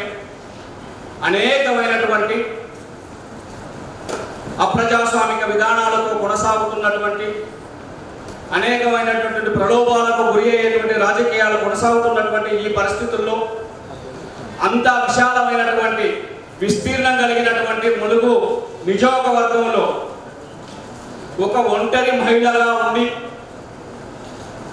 ఉద్యమ నేపథ్యం ఉన్నప్పటికీ ఆ చైతన్యం, ఆ సాహసం, ఆ నిబద్ధత, ప్రజల పట్ల ఆ ప్రేమ, ఆ కమిట్మెంట్ ఉన్నప్పటికీ కూడా ఇన్ని పాలక రాజకీయాల్లో జరుగుతున్నటువంటి లోపాలు, వెన్నుపోట్లు, అవకాశవాదాలు, లాబింగ్లు, ప్రభావాలు వీటన్నిటిని తట్టుకొని ఆధిపత్య శక్తులు మొన్నటి ఎన్నికల్లో ఈ పుస్తకంలో కూడా ప్రస్తావించడం అనేది జరిగింది శ్రీనివాస్. నేను ఆ సందర్భానికి సంబంధించి కూడా చెప్తాను, అంటే అభినందించదలుచుకున్నాను. ఎందుకంటే ఈ రాజకీయ ప్రవేశించిన తర్వాత సీతక్క తన పూర్వ ఉద్యమ మిత్రుల్ని నాకు మీరు సహకరించాల్సినటువంటి అవసరం ఉంది, మీరందరూ నాకు చేయుతను అందించాలి అని చెప్పేసి చెప్పినటువంటి సందర్భం మొన్నటి ఎన్నికల్లో మాత్రమే. మొన్నటి ఎన్నికల సందర్భంగా మాత్రమే తాను అన్న ఉద్యమ ముసుగులో అధికారాన్ని హస్తగతం చేసుకున్నటువంటి ఒక ఆధిపత్య దురహంకార రాజరికపు వ్యవస్థను నడుపుతున్న కేసీఆర్ కుటుంబం కనుసన్నల్లో నన్ను ఓడించడం కోసం కుట్రలు జరుగుతున్నాయి. ఈ కుట్రలను నివారించడం కోసం, ప్రజలను మరొకసారి సంఘటితం చేయడం కోసం సిద్ధంగా ఉన్న ప్రజలు, ములుగు ప్రాంత ఉద్యమ చైతన్యం కలిగినటువంటి ప్రజలను ఒక పూర్వ ఉద్యమ మిత్రులుగా, నా సహచర సోదరులుగా మీరు నాకు చేయుతను అందించండి, మీ సమయాన్ని కొంచెం నాకు వెచ్చించండి. దానికోసం ఆ కుట్రలను ఛేదించేటువంటి నైపుణ్యత, ఆ పరిపక్వత, ఆ ప్రజలను కదిలించేటువంటి తీరు మీలాంటి వాళ్ళందరికీ ఉంటుంది కాబట్టి మీ భాగస్వామ్యం అనేది చాలా అవసరంగా ఉంది అని చెప్పేసి చెప్పినప్పుడు ఆ సమావేశం హాజరైనటువంటి మిత్రులకు తెలుసు. ఆ సమావేశం ఒక రాష్ట్ర ప్రదేశంలో ఒక 150 మందిని, అది బహిరంగం అవుతుంది అని తెలుసు. తర్వాత ఆ బహిరంగం అయితే తిరిగి కనుక సీతక్క గెలిచినా, టీఆర్ఎస్ గవర్నమెంట్ కనుక మళ్ళీ వస్తే హాజరైన అందరినీ ఇప్పుడు కలుగుతాయి ఏదో ఒకటి దుర్మార్గపూరితమైనటువంటి కేసుల పాలు కూడా అవుతామని తెలిసి కూడా హాజరైనటువంటి వివిధ ప్రాంతాల జిల్లాల కార్యకర్తలు, ఉద్యమ సహచరులు ఎవరైతే ఉన్నారో వాళ్ళందరూ దానికి సిద్ధపడి ఆ సమావేశానికి హాజరయ్యారు. నేను గర్వంగా చెప్పుకుంటా, శ్రీను కూడా ప్రస్తావన చేశారు, ఆ సభకు నేనే అధ్యక్షత వహించడం అనేది. అయితే ఈ పుస్తకంలో ఆ విషయాలను కూడా పొందుపరిచినటువంటిది. అంటే సీతక్క విజయం, సీతక్క వ్యూహం, సీతక్క నిబద్ధత, సీతక్క ప్రజలతో మమేకమైన దానికి, ప్రజలను భాగస్వాములను చేసుకునేటువంటి విధానానికి కొలమానంగా తన కార్యాచరణలో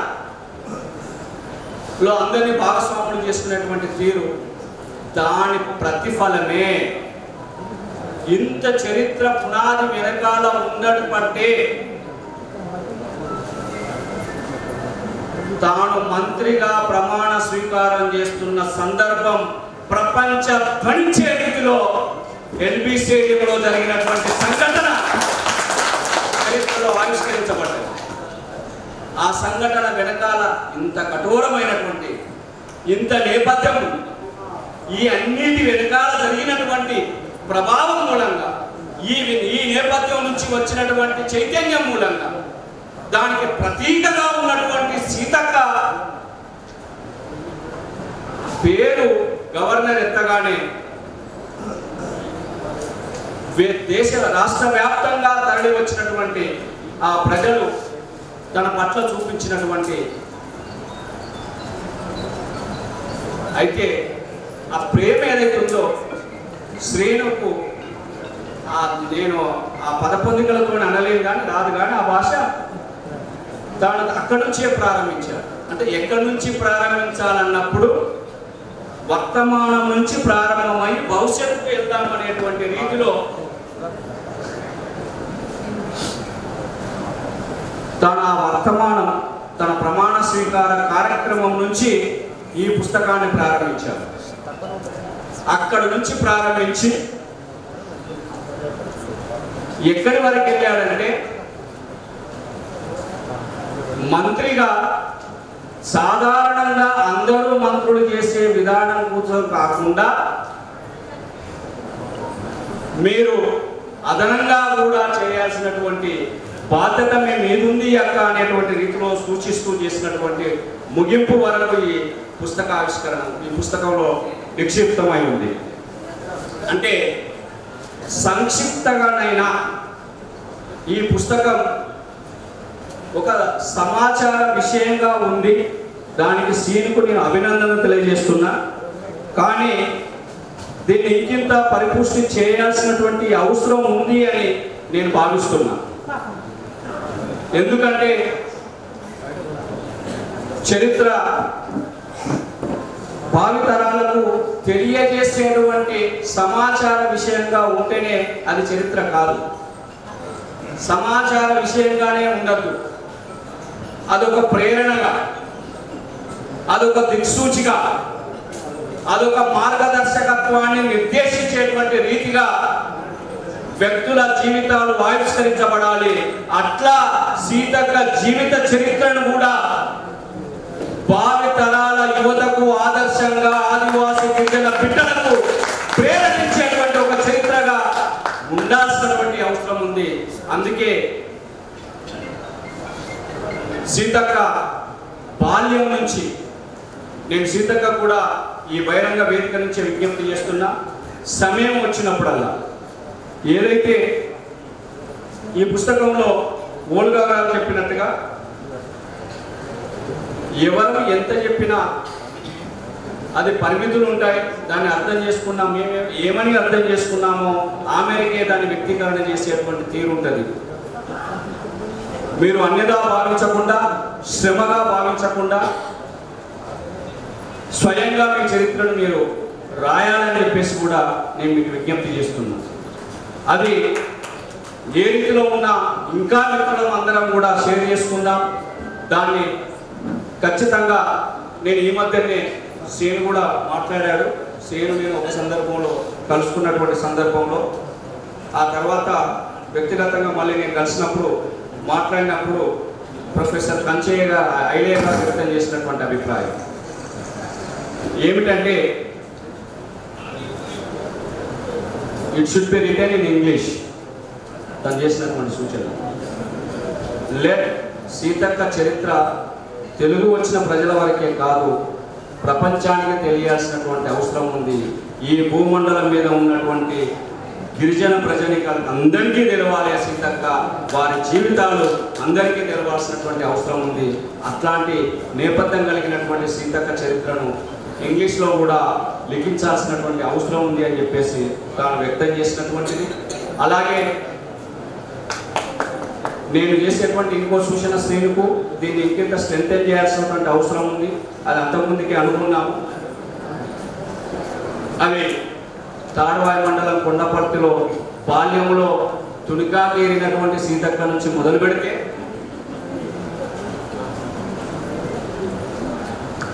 అంచెలంచెలుగా ఎన్ని రంగాలలో తన ప్రవేశం, విద్యార్థిగా, ఉద్యమకారినిగా, ఉద్యమ నాయకురాలిగా, అజ్ఞాత దళ నాయకురాలిగా, న్యాయవాదిగా, సోషల్ వర్కర్గా, ఒక వాలంటరీ ఆర్గనైజేషన్లో పనిచేసినటువంటి సోషల్ వర్కర్గా ఈ ప్రక్రియ కొనసాగిస్తూనే వదిలేసినటువంటి విద్యను కొనసాగించాలనేటువంటి తపనతోని నిరంతర విద్యార్థిగా ఉంటూ డాక్టర్ సీతక్కగా ఎదిగినటువంటి నేపథ్యాన్ని కూడా మనం ఒక ఆదర్శంగా చూపించాల్సినటువంటి అవసరం ఉంది. విద్య యొక్క ప్రాధాన్యతను ప్రపంచానికి తెలియజేసేటువంటి రీతిలో తాను పడినటువంటి శ్రమ, మంత్రి అయినాక కూడా LLM పరీక్షలకు వెళ్ళినటువంటి సీతక్క,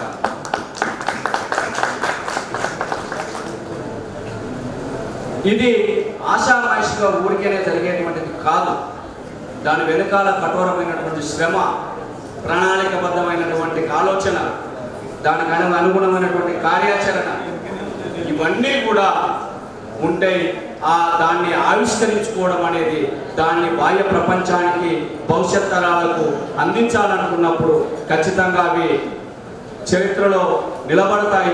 ఆ నిలబడేటువంటి రీతిలోనే సీతక్క జీవిత చరిత్ర ఉండాలి. దాన్ని పరిపుష్టి చేసేటువంటి రీతిలో ఇంకా దీన్ని స్ట్రెంథెన్ చేసేటువంటి రీతిలో మిగతా మిత్రులం అందరం కూడా షేర్ చేసుకోవడానికి సిద్ధంగా ఉన్నాం. అనేకమైనటువంటి ఘటనలు తన ప్రాణాలు తృణప్రాయంగా పోతాయి అని తెలిసిన సందర్భాలను అనేకం ఛేదించుకొని వచ్చినటువంటి అనేక ఘటనలు విషయాలలో భాగస్వాములుగా ఉన్నటువంటి మిత్రులుగా సీతక్క చరిత్ర భవిష్యత్ తరాలకు ప్రధానంగా యువతకు ఒక ఆదర్శప్రాయంగా ఉండాలి. అది చరిత్రలో ఉండాలి. ఆ దిశలో ఇంగ్లీష్లో కూడా రావడం కోసం చేసేటువంటి ప్రయత్నాల్లో అందరం భాగస్వాములు కావాలని ఆ దిశగా సీతక్క కూడా ఆ ప్రయత్నంలో మీ శ్రమను కూడా వెచ్చించాలని కోరుకుంటూ శ్రేణుకు ఇంత సుదీర్ఘంగా నాకు సమయం ఇచ్చి ఓపికగా విన్న మీ అందరికీ కూడా మరొకసారి ధన్యవాదాలు తెలియజేస్తున్నాను.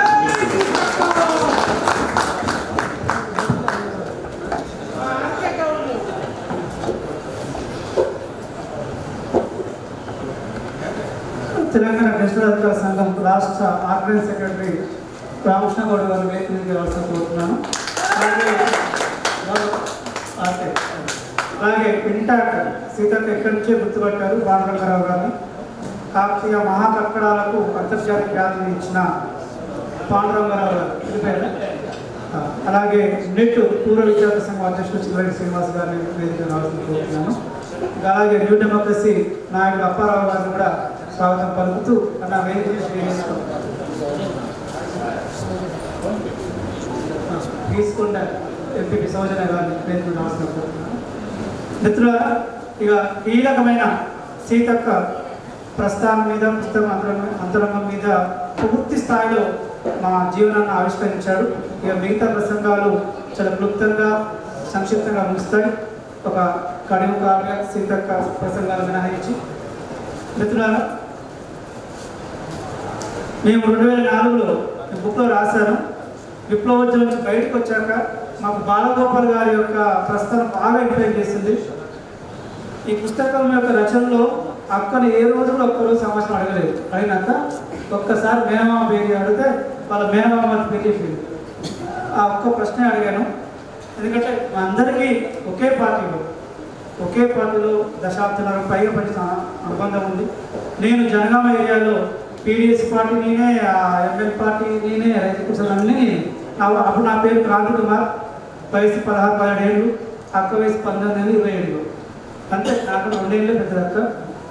రాము సీత అసలు ఎంత వైబ్రేషన్ అంటే ఉమ్మడి వరంగల్ వార్తలు వస్తున్నప్పుడు మా జనగామ ఏరియాలో పీపుల్స్ పార్టీ ఎక్కువ ఉండేది, జనశక్తి తక్కువ ఉండేది. మీ పార్టీ ముందు లేకుండా ఆ రాము సీత రెగ్యులర్గా ప్రకటనలు వస్తుండేది. అనేక ఉద్యమాలు చేయాలి, చాలా చైతన్యపరిచే ప్రకటనలు, ఆ శత్రువుల దాడులు, ఇవన్నీ మాకు ఇప్పుడు వైబ్స్లో నింపుతూ ఉండేది. మన మైదాన ప్రాంతం, అటవీ దళాలు లేదు. మన జీవనం చెప్పినట్టు ఎప్పుడో ఒకసారి అడవిలో పోయేది, కరపత్రం ఇక్కడ అందించి వచ్చేదన్నమాట. ఒక్క నెల రోజులే నేను కోనరావుపేట మన రుక్మిణ పిలిచి కోనరావుపేట ఒక్క నెల రోజు మాత్రం ఆ వీరనపేట అడవిలో ఉన్న తప్ప మిగతా చెప్పులేని సందర్భం. సో మిత్రులారా, మేము 2004లో ఇప్పుడు అక్కయ్య లాయర్ పనిచేయడం బాలగోపాలే కారణం. మేము విప్లవం బయటకు వచ్చాక కూడా నేను ఆదివాసి కాస్తూనే ఫస్ట్ పనిచేసిన ఈ పుస్తకం అంకితం చేయడంలో బుర్రా రాములు గారు బాలగోపాల్ పేరు ప్రస్తావించాను. నేను మానవ హక్కుల వేదికను ఎంచుకున్నాను ప్రజాక్షేత్రంలో. ఫస్ట్ మణిపూర్లో ఆర్మ్ ఫోర్సెస్ స్పెషల్ యాక్ట్ వ్యతిరేకంగా బాలగోపాల్ గారు, నేను, బుర్రరాము సారు ఒక 25 మందితో మీటింగ్ పెట్టాం. ఆ రోజుల్లో 25 మంది మీటింగ్ అంటే ఆ నిత్య నిర్బంధం సెలబ్రేట్. 2007లో మానవ హక్కుల జిల్లా అధ్యక్షుడిగా ఇదే హాల్లో ఆపరేషన్ గ్రీన్ అండ్ వ్యతిరేక సదస్సు పెట్టారు. ఈ రెండు కూడా ఆదివాసులను, ఈ దేశ మూలవాసుల ఉనికికి పాలక వర్గాలు చేస్తున్న దుశ్చర్యల వల్ల వాళ్ళ ఉనికికి ప్రమాదం ఏర్పడుతుంది. ఆదివాసీలు వాళ్ళు కాపాడుకున్న కారణంతో ఈ మానవ హక్కుల కార్యక్రమం కొనసాగింది. అక్క కృతజ్ఞత గొప్ప మానవ గుణం. అక్క చెప్పారు, అన్న నాకు బాలగోపాల్ గారినే అడ్వకేట్ తీసుకున్నాను. నిజంగా మహామేధావి. తన జీవితంలో తను ఎదిగించడానికి, తను కాపాడుకోవడానికి అందరినీ గుర్తుంచుకుంటుంది. చాలా లో ప్రొఫైల్లో అత్యంత సబ్మిసివ్గా విధేయంగా ఉండే సీతక్క యొక్క సమగ్ర ముఖ్యత్వాన్ని ఆవిష్కరించిన జీవనాలకు ధన్యవాదాలు తెలియజేస్తూ మిత్రులారా, ఇక ప్రసంగాలు క్లుప్తంగా సాగుతాయి.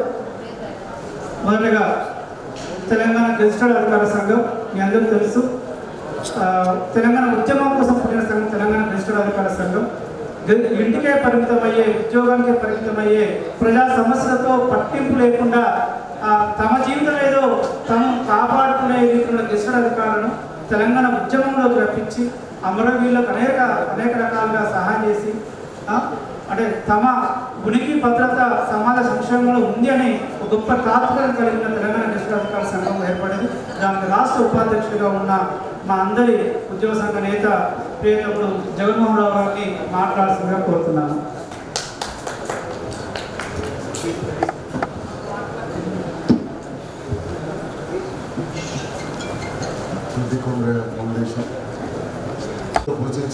ముఖ్యంగా మా ఉద్యోగులకు సంబంధించిన అంశాలను కూడా అందులో పెట్టే విధంగా కృషి చేసిన రియాజ్ గారికి, మరి మరొక మిత్రులు ఏరుకొండ నరసింహులు గారికి, మరి అదేవిధంగా ప్రముఖ జర్నలిస్ట్ రవణ గారికి, మరి ఈ కార్యక్రమంలో హాజరవుతున్న మా తెలంగాణ గెజిటెడ్ ఆఫీసర్ అసోసియేషన్ రాష్ట్ర ఆర్గనైజింగ్ సెక్రటరీ రామకృష్ణ గౌడ్ గారికి, వేదిక ముందున్న పెద్దలకు, ఈ కార్యక్రమంలో పాల్గొంటున్న మా తెలంగాణ గెజిటెడ్ ఆఫీసర్స్ అసోసియేషన్ ముఖ్య నాయకులందరికీ కూడా నమస్కారాలు తెలియజేసుకుంటూ, మరి సమయం చాలా అయింది.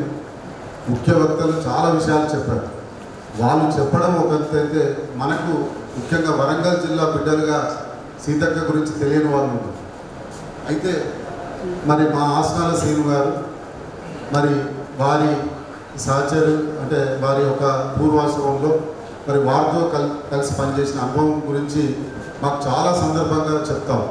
వారు మంత్రి కాకముందు అంటే ముందుగా మాకు పరిచయం ఏంటంటే తెలంగాణ ఉద్యమం స్టార్ట్ అయినాక ఉద్యోగులందరం కూడా తెలంగాణ గురించి మరి రోడ్డు అందరికీ తెలిసిపోతూ ఉంటుంది కనుక మరి మన అందరి పక్షాన ఆసనాల సీనియర్లకు జన్మదిన శుభాకాంక్షలు తెలియజేసుకుంటూ, మరి రాజకీయ నాయకులను మనం ఎంతోమందిని చూస్తాం. సామాన్యులు అంటే ఎన్టీఆర్ గారు రాజకీయాలకు వచ్చినాక మామూలు వ్యక్తులు కూడా రాజకీయాలకు పోయారు. రిజర్వేషన్ల వల్ల కొంతమంది ఎస్సీ ఎస్టీలు సామాన్య వ్యక్తులు రాజకీయాలలో పోయారు. కానీ ఆ తర్వాత మరి ప్రస్తుత పరిస్థితుల్లో ఎంతోమంది మామూలు వ్యక్తులు రకరకాల అంటే ఒక ఆటో నడిపిన వ్యక్తి ఈరోజు ముఖ్యమంత్రి కావచ్చు, బందిపోటు నాయకులుగా ఉన్న వ్యక్తి కూడా రాజకీయాలలో పెద్ద స్థాయికి వెళ్ళొచ్చు. కానీ మరి తనకంటూ ఒక ప్రత్యేకత నిలుపుకొని ఈరోజు మరి అందరికీ కూడా ఒక ఆదర్శవంత నాయకురాలుగా అంటే వారి జీవిత చరిత్రనే మరొక మన అందరికి కూడా ఒక ఆదర్శం అంటే స్ఫూర్తినిచ్చే చరిత్ర వారు. మరి అటువంటి చరిత్ర గల మరి ఈ చరిత్రను మన అందరం కూడా తెలుసుకోవాల్సిన అవసరం ఉన్నది.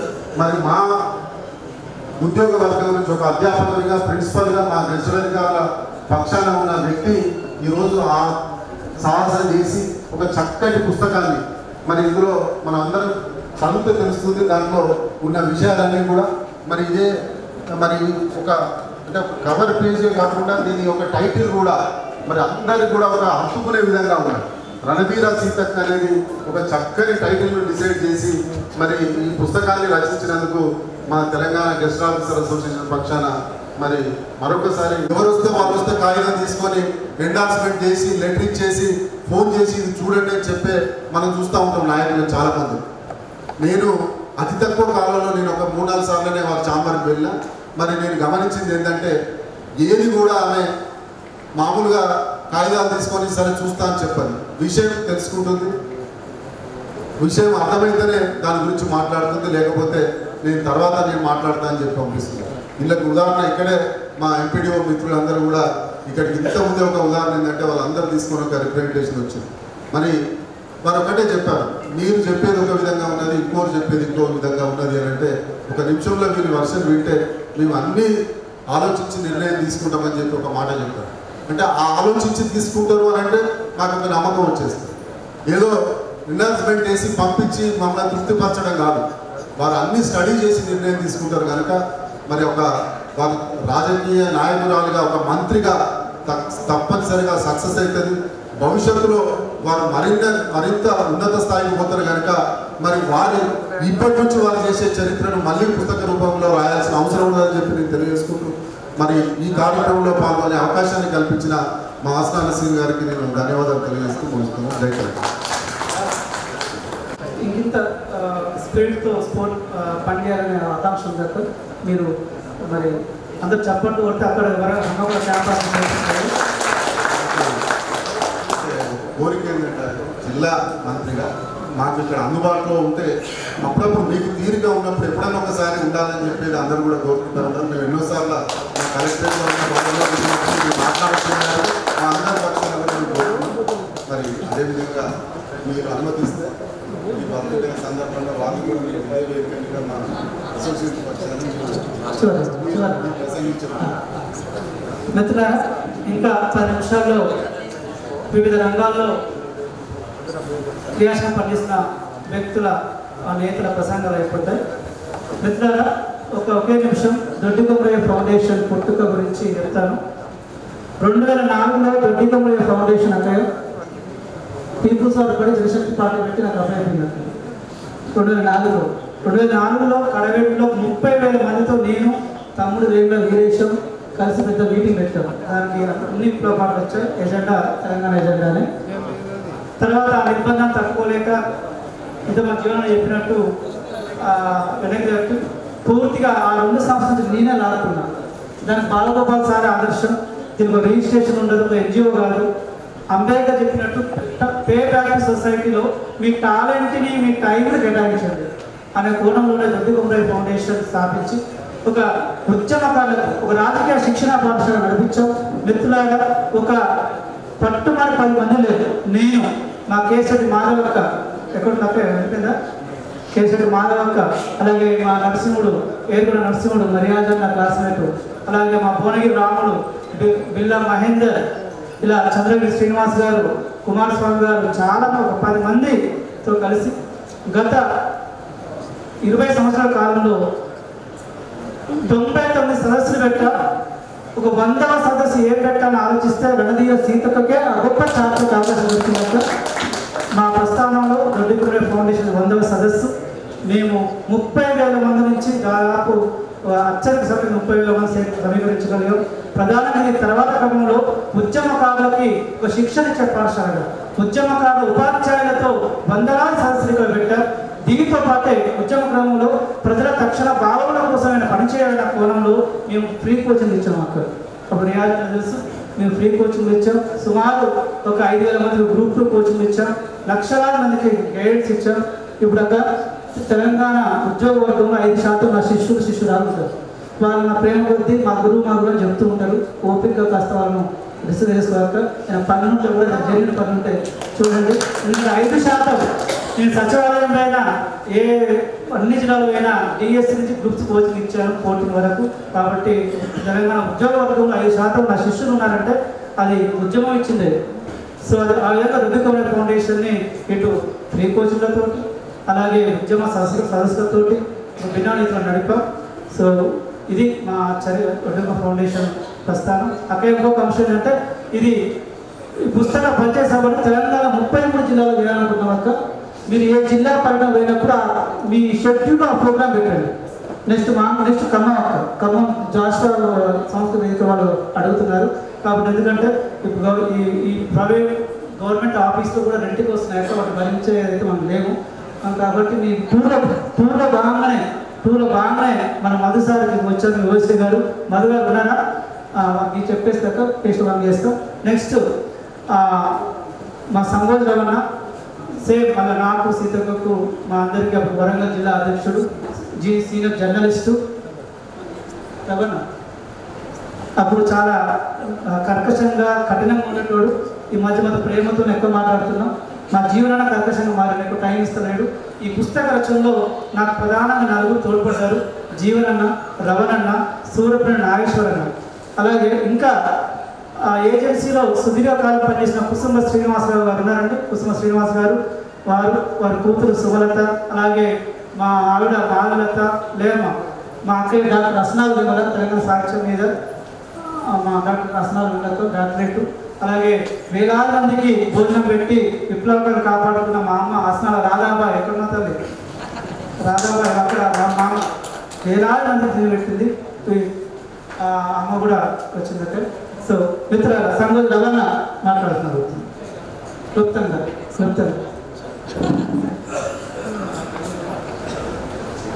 నమస్కారం. మా జీవన్ పుస్తక సమీక్ష పేరుగా మా జీవన్ మొత్తం మాట్లాడారు. జనరల్గా నాకు ఇది ఒక 3-4 దశాబ్దాల నుంచి నాకు ఈ పరీక్ష ఎప్పుడు ఎదుర్కొంటున్నాను. ఎందుకంటే చివరికి ఏం మిగిలింది అన్నట్టు నాకు ఒక ప్రశ్నార్థకంగా ఉంటుంది.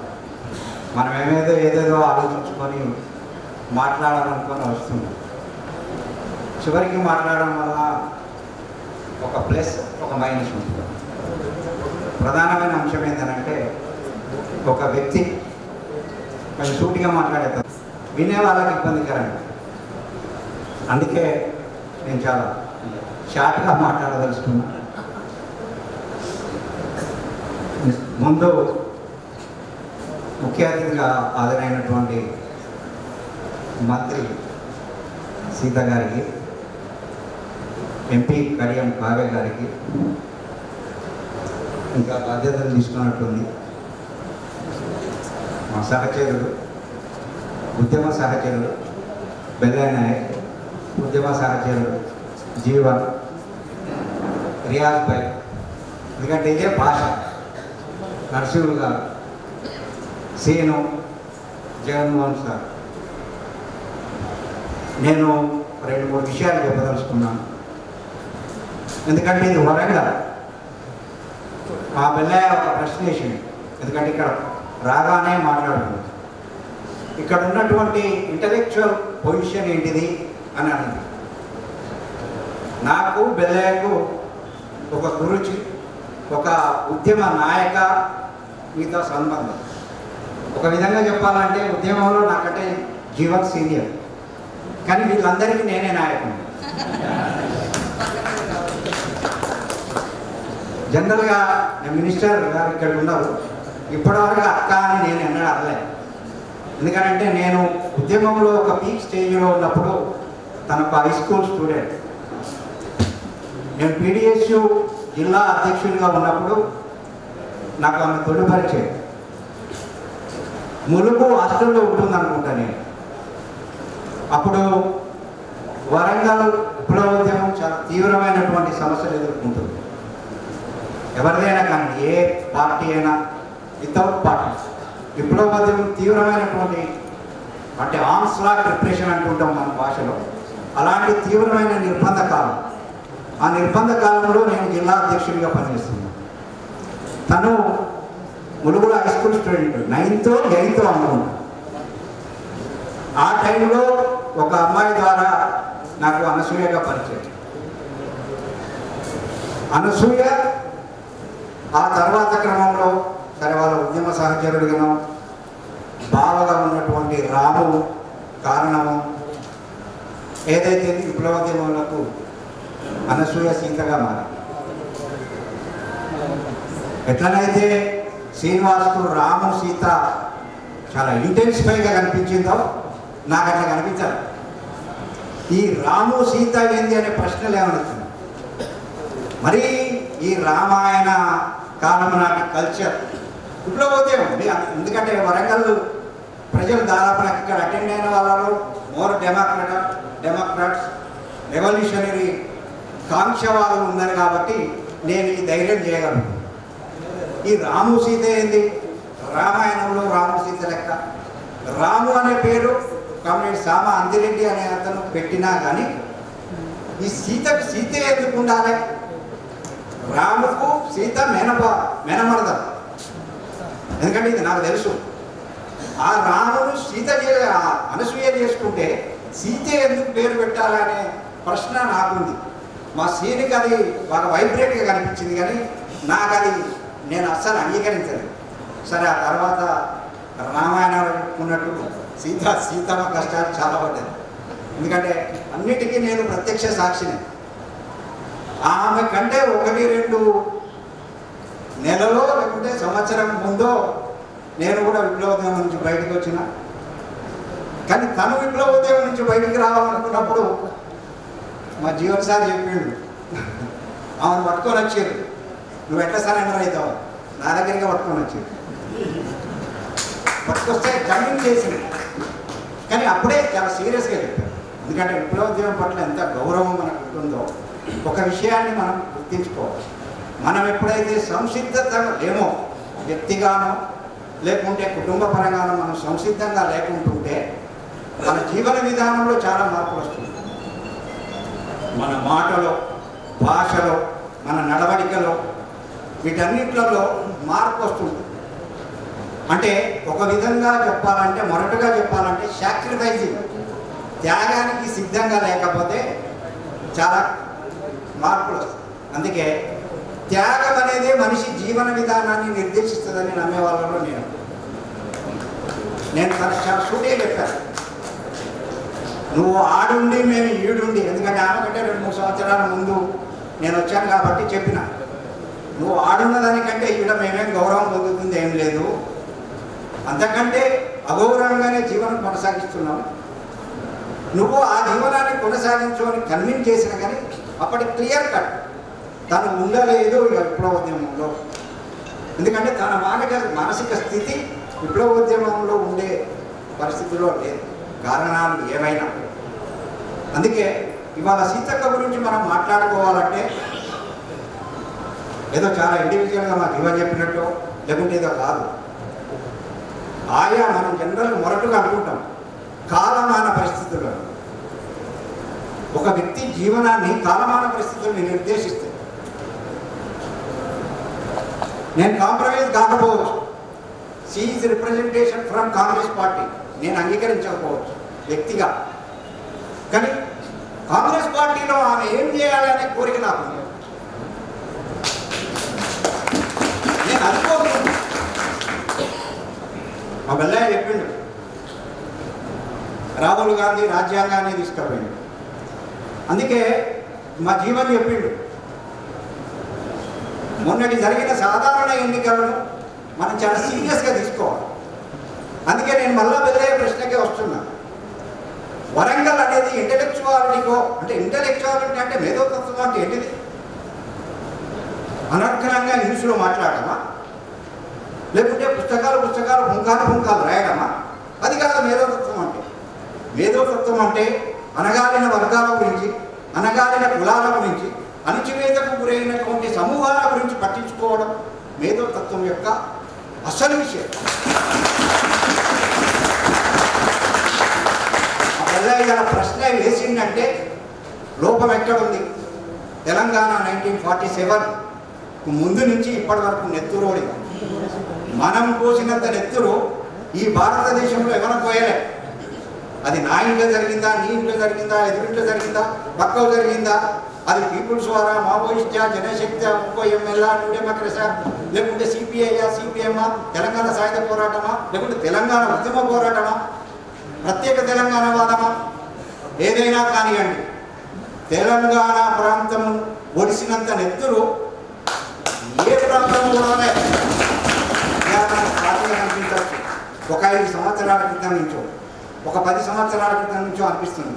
కానీ ఈ 10 ఏళ్ళు కూడా మనం ఇలా జడ్పీ లాంటి మీటింగ్లు మాట్లాడుకోలేకపోయాం. యాజ్ ఏ జర్నలిస్ట్గా నేను చూసాను,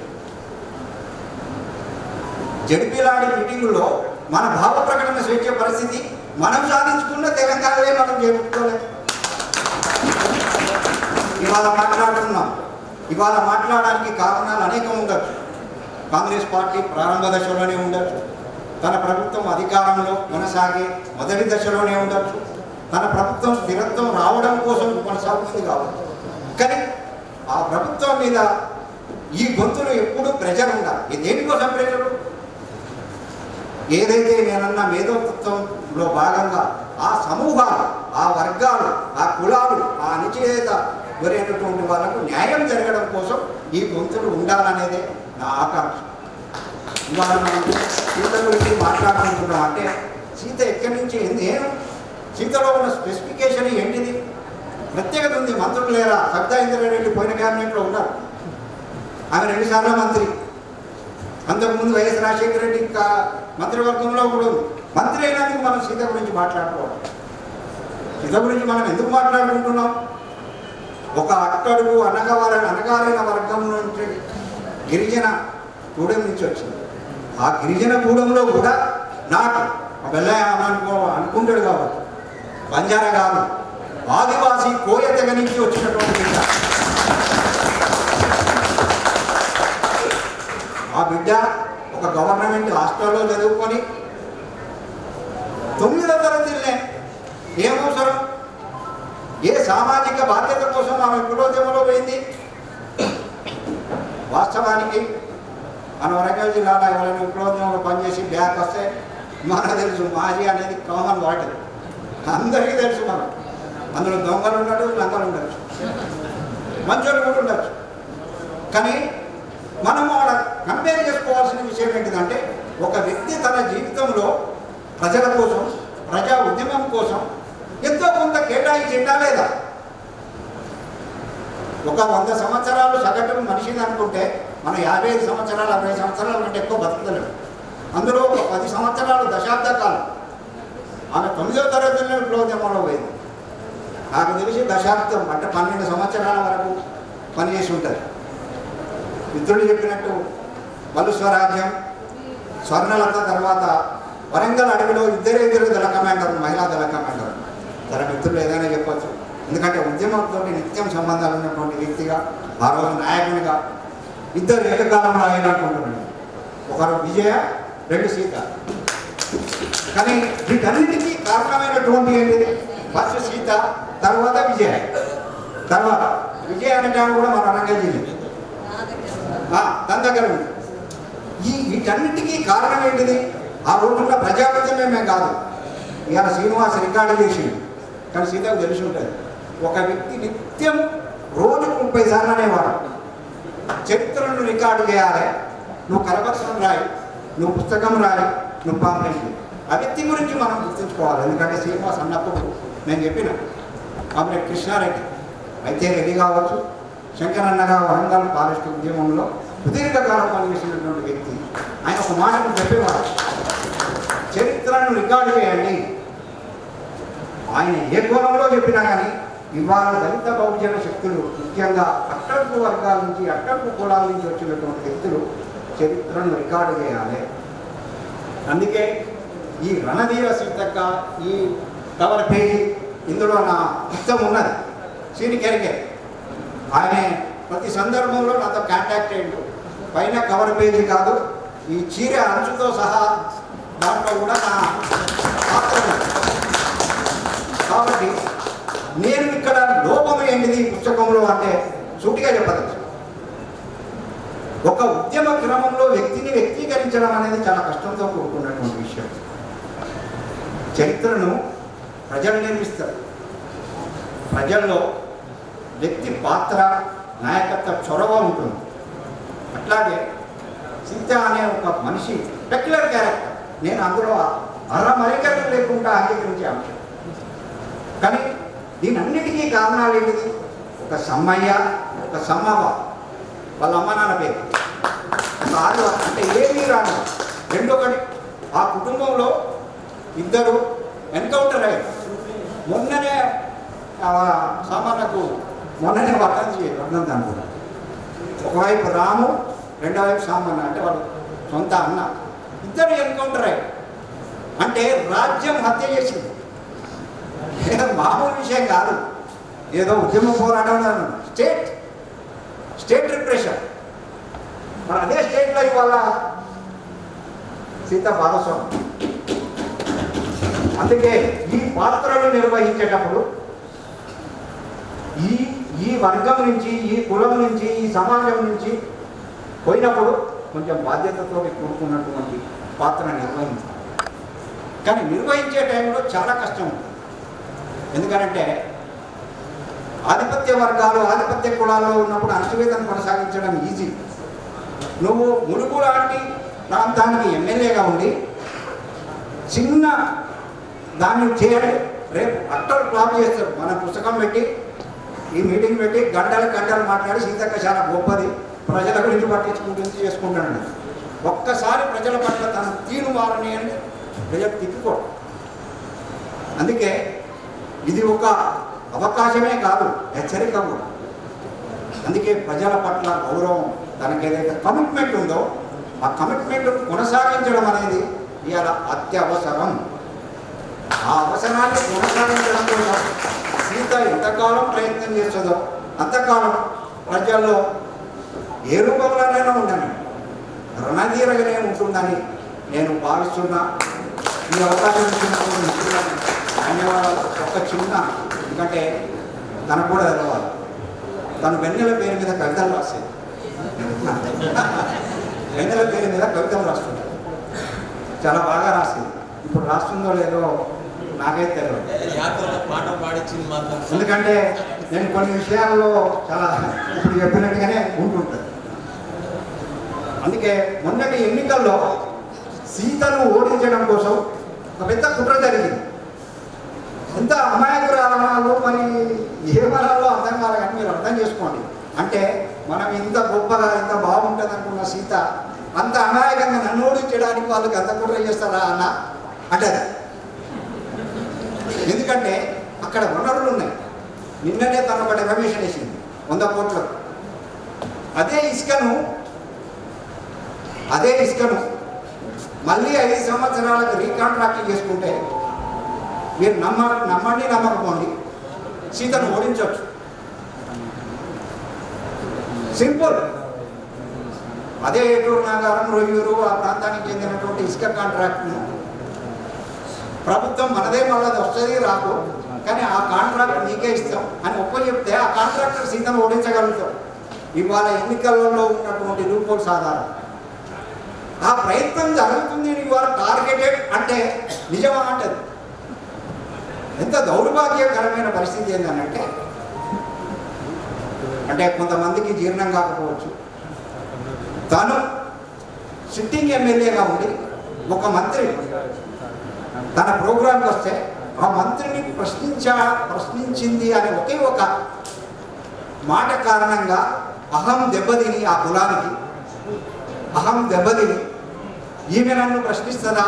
సిట్టింగ్ ఎమ్మెల్యే, లోకల్ ఎమ్మెల్యే ఏమన్నదనంటే, అన్న ఇది అధికారిక మీటింగు, ఈడ మీరు రాజకీయాలు మాట్లాడతారు, అందులో నన్ను మళ్ళోసారి ఎందుకు గెలిపించిర్రు, మేము ఇంత చేసినా జిల్లా ఇచ్చినా ఏం చేసినా ఆ సీతకు ఓటేసిర్రు అని ఆమె ముందు అంటాడు ఆ మంత్రి.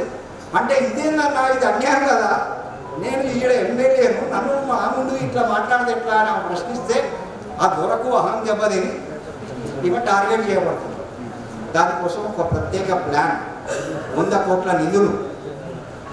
అరే గాలి మళ్ళిందో, లేకుంటే రాజ్యాంగమే పనిచేసిందో, లేకుంటే తన కమిట్మెంట్ పనిచేసిందో కానీ తిరిగి గెలవగలిగింది, ఎన్నికల్లో రాగలిగింది. అందుకే కులానికి వచ్చిన వాళ్ళు, నిజాయితీగా పనిచేసే వాళ్ళు, ప్రజాస్వామిక హక్కుల కోసం ప్రయత్నించే వాళ్ళని మనం కాపాడుకోవడమే కాదు, వాళ్ళ మీద ఒత్తిడి కూడా ఉండాలి. ఎందుకు ఒత్తిడి ఉండాలి? చెడిపోకుండా కాపాడుకోవాలి. అందుకే దానికోసం మనం ఏ మేరకు ప్రయత్నం చేస్తే ఆ మేరకు వాళ్ళు మనకు డెమోక్రాట్స్, ప్రజాస్వామికవాదులే, ప్రజల కోసం పనిచేసేవాళ్ళు.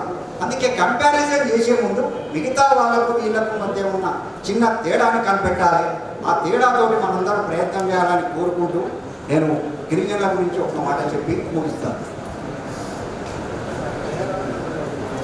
గుత్తులు గుంపుగా విరగబూసిన ఆకుపచ్చ సమ్మోహన సమూహం, అలలుగా విసురుతున్న వీరుల పక్షి వాసన, ఆకాశమంతా అల్లుకున్న పుట్టతేనే, మకరందములో అర్ధరాత్రి అందాల కనువిందు చేస్తున్న కలోపుల వెన్నెల కాంతి, పుట్టమట్టిలో పూసిన గుండమల్లెల మనసు పరిమళం, అరణ్యంలో మరుచి అంతరాలలో విరగ్గాసిన విశాల గుండెకాయ, ఓడు చేను కొప్పులో మోగుతున్న జడగంటల చప్పుడు, మంచి మసక చీకట్లో జంటలు పంచుకుంటున్న పర్వాల మీద పరుచుకుంటున్న పడగ నీడ, లేగ దూడలు కట్టుకున్న కాలి మూవల్లో సాగే గలగల సెలయేరుల హొయలు, చెంగుమన గుర్తున్న లేళ్ల గిట్టలు రేపుతున్న ధూళి మేఘాల్లో కానరాని దుఃఖ గాయాలు, అడవి మెడలను ఆదివాసి తుక్కలను కత్తిరిస్తున్న తేనె పూసిన కత్తులు, అక్కడి సహజ వనరులను చుట్టేస్తున్న ఊడలు దిగిన నాగరికత, అనునిత్యం పాలిస్తున్న ఆదివాసీల రక్త కన్నీటిలో కొక్కిలైన వాకిలి. Thank you. ఇంటిని కుటుంబం వదిలిపెట్టి పనిచేసి వచ్చే ఆ ప్రజల పట్ల అంతులేని ప్రేమతో వచ్చే జ్ఞానం అది. అంతులేని అంకిత భావంతో వచ్చే వాక్ ప్రవాహం అది అన్న అడ్వకేట్ వేయలేక కాదు. ఓకే రమణ, నన్ను ఫస్ట్ వరంగల్ జిల్లా కమిటీలో జనగామ డివిజన్ పీడిఎస్ అధ్యక్షుడిగా వరంగల్ జిల్లా కమిటీలో తీసుకున్న మా నేత రవణ అక్కడ మీరు అక్కడ ధరణ పనిస్తున్నారు. నర్సంపేట జయశ్రీ ప్రాక్టీస్లో మన పీడిఎస్ అదేనా 90గా జయశ్రీ ప్రాక్టీస్లో జరిగింది అప్పుడు అమర్చారు. ఇంకా ఒక అంశం ఈ సభకు చాలామంది మిత్రులు అందరినీ ప్రస్తావిస్తాను. దొడ్డికుమరే ఫౌండేషన్ అంటేనే ఉద్యమకారులకి, ఒక సామాజిక శాస్త్రవేత్తలకి ఒక దిక్సూచి ఇచ్చే ఒక పాఠశాల. అందులో అనేక మంది గొప్ప నాయకులు వచ్చారు. గొప్ప రచయిత సంఘాన్ని మల్లేశ్వర్ వచ్చారు. అలాగే టీఎన్జిఓ వరంగల్ జిల్లా అధ్యక్షుల నుండి వరంగల్ ఉద్యమాన్ని నడిపించిన మా ప్రియతమ రాయేష్ అన్న, మన బుర్రారామ్ సార్ వాళ్ళ అల్లుడనే మీరు రాసి వచ్చారు. ఇంకా మా యువ నాయకుడు తెలంగాణ విద్యార్థి జాతి చిర్రారాజు గారు, డాక్టర్ చిర్రారాజు గారు కేయూ పాలక మన మెంబర్ అయ్యారు. ఇలా అనేక మంది ఇంటర్ పాండురంగారావు గారు అలాగే చంద్రశేఖర్ వేదిక రావాల్సిన కోరుతున్నాం. సీతక్క మరీ మీ అపారమైన గౌరవాన్ని కనపరిచింది. నేను పిలిచాను లేదు పాండురంగారావు స్వాగతం.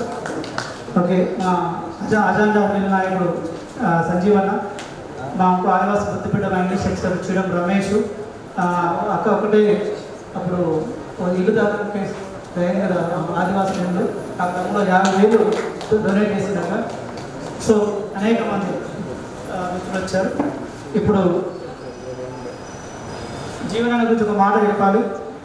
పూర్వ విప్లవోద్యమం మిత్రులు అంటే నక్సలైట్ల మాజీ నక్సల సమావేశంలో అక్క వైపు విపరీతమైన ప్రెషర్, విపరీత ఆకాంక్షలు. మన మేడారంలో మాజీ నక్సల సమావేశంలో నేను జీవనాన్ని పోయాం. అక్క ఆలస్యంగా వచ్చింది. చాలా చిక్కుపోయిన జీవితాలు. రవణ చెప్పాడు, తెలంగాణలో నెత్తులు పాలన ఊరు లేదు, తల్లి కన్న తల్లి పేరు తెగని ఇల్లు లేదు, సీతక్కనే తన కుటుంబ సభ్యులతో కోల్పోయింది. ఆ మొత్తం కాంప్లెక్స్ని జీవనన్న జోన్ల వాళ్ళు కూర్చొని మాట్లాడుతున్నాడు. వాళ్ళ బాధలు ఏంటి, వాళ్ళ ప్రయారిటీస్ ఏంటో వివరిస్తున్నాడు. ఎంత కాస్త ఉన్నది పక్కకు ఉండండి, ఏమాత్రం అన్ని కోల్పోయిన వాళ్ళు మాత్రమే ప్రభుత్వం గారు అక్కడ సహాయం చేద్దామంటున్నారు. కానీ మెజారిటీగా అక్కడ వచ్చిన మాజీ కాంప్లైంట్లు ఏమన్నారంటే, మాకు పలానా ఆశన స్తూపం, పలానా వీరన స్తూపం అసంపడుతున్నాయి, ఆ అమర స్తూపాలు ఓ స్మృతి కేంద్రం మలచాలన్నారు. అంటే వాళ్ళ జీవితాలు కష్టం జీవిస్తున్నారు, కానీ ఇంకా తమ సహచర విప్లవకాల స్మృతి చిహ్నాలు ఉండాలి, దానికి అక్క సహకారం ఉండాలని ఎక్కువ ఆకాంక్ష వ్యక్తం చేశారు. సో అలాంటి స్పిరిట్ ఇంకా తెలంగాణకు ఉంది, అది వరంగల్ రోల్ మోడల్గా ఉంది. సో ఈ సమావేశంలో ఇట్లా మనం దగ్గరకు వచ్చాం. కావ్య గారి అలాగే సీతక్క గారి స్పీచ్లకు ముందు ఒక త్వరగా ఒక 45 ముఖ్యమైన మిత్రులు ఉన్నారు. పాలమూరు నుంచి మహబూబ్ నగర్, మేము పాలమూరు జిల్లా నుంచి వచ్చిన మా అధ్యాపకులు, మా ఇంటర్వ్యూల యొక్క ఈ మతోన్మాద శక్తుల ఆధిపత్యం ఎక్కువ ఉండేది. జీజేఎల్ అనేది ఒక సంఘం ఉంటుంది, మన పీడిఎస్ పెట్టే సంఘం. నిన్న దగ్గరకు వచ్చారు, వాళ్ళంతా ఆర్ఎస్ఎస్ వాళ్ళ చేయించుకున్నారు. ఇంటర్వ్యూలో ఉన్న ఒక మాఫియాని కంట్రోల్ చేయడం కోసం టీజీఓ స్పెషల్ యాక్షన్ తీసుకున్నారు. ఆ టీజీఓ మా జగనన్నతోటి కేంద్రంలో ఉన్న ఒక మిత్రుడు రామకృష్ణ గౌడ గారు ఒక నిమిషం సందేశం ఇవ్వాల్సిందిగా కోరుతున్నాను. రామకృష్ణ గౌడ మా ఇంటర్ విద్య అగ్రనాయకుడు, టీజీఓ ఆర్గనైజేషన్ సెక్రటరీ, ఒక నిమిషం సందేశం ఇవ్వాల్సిందిగా కోరుతున్నాను.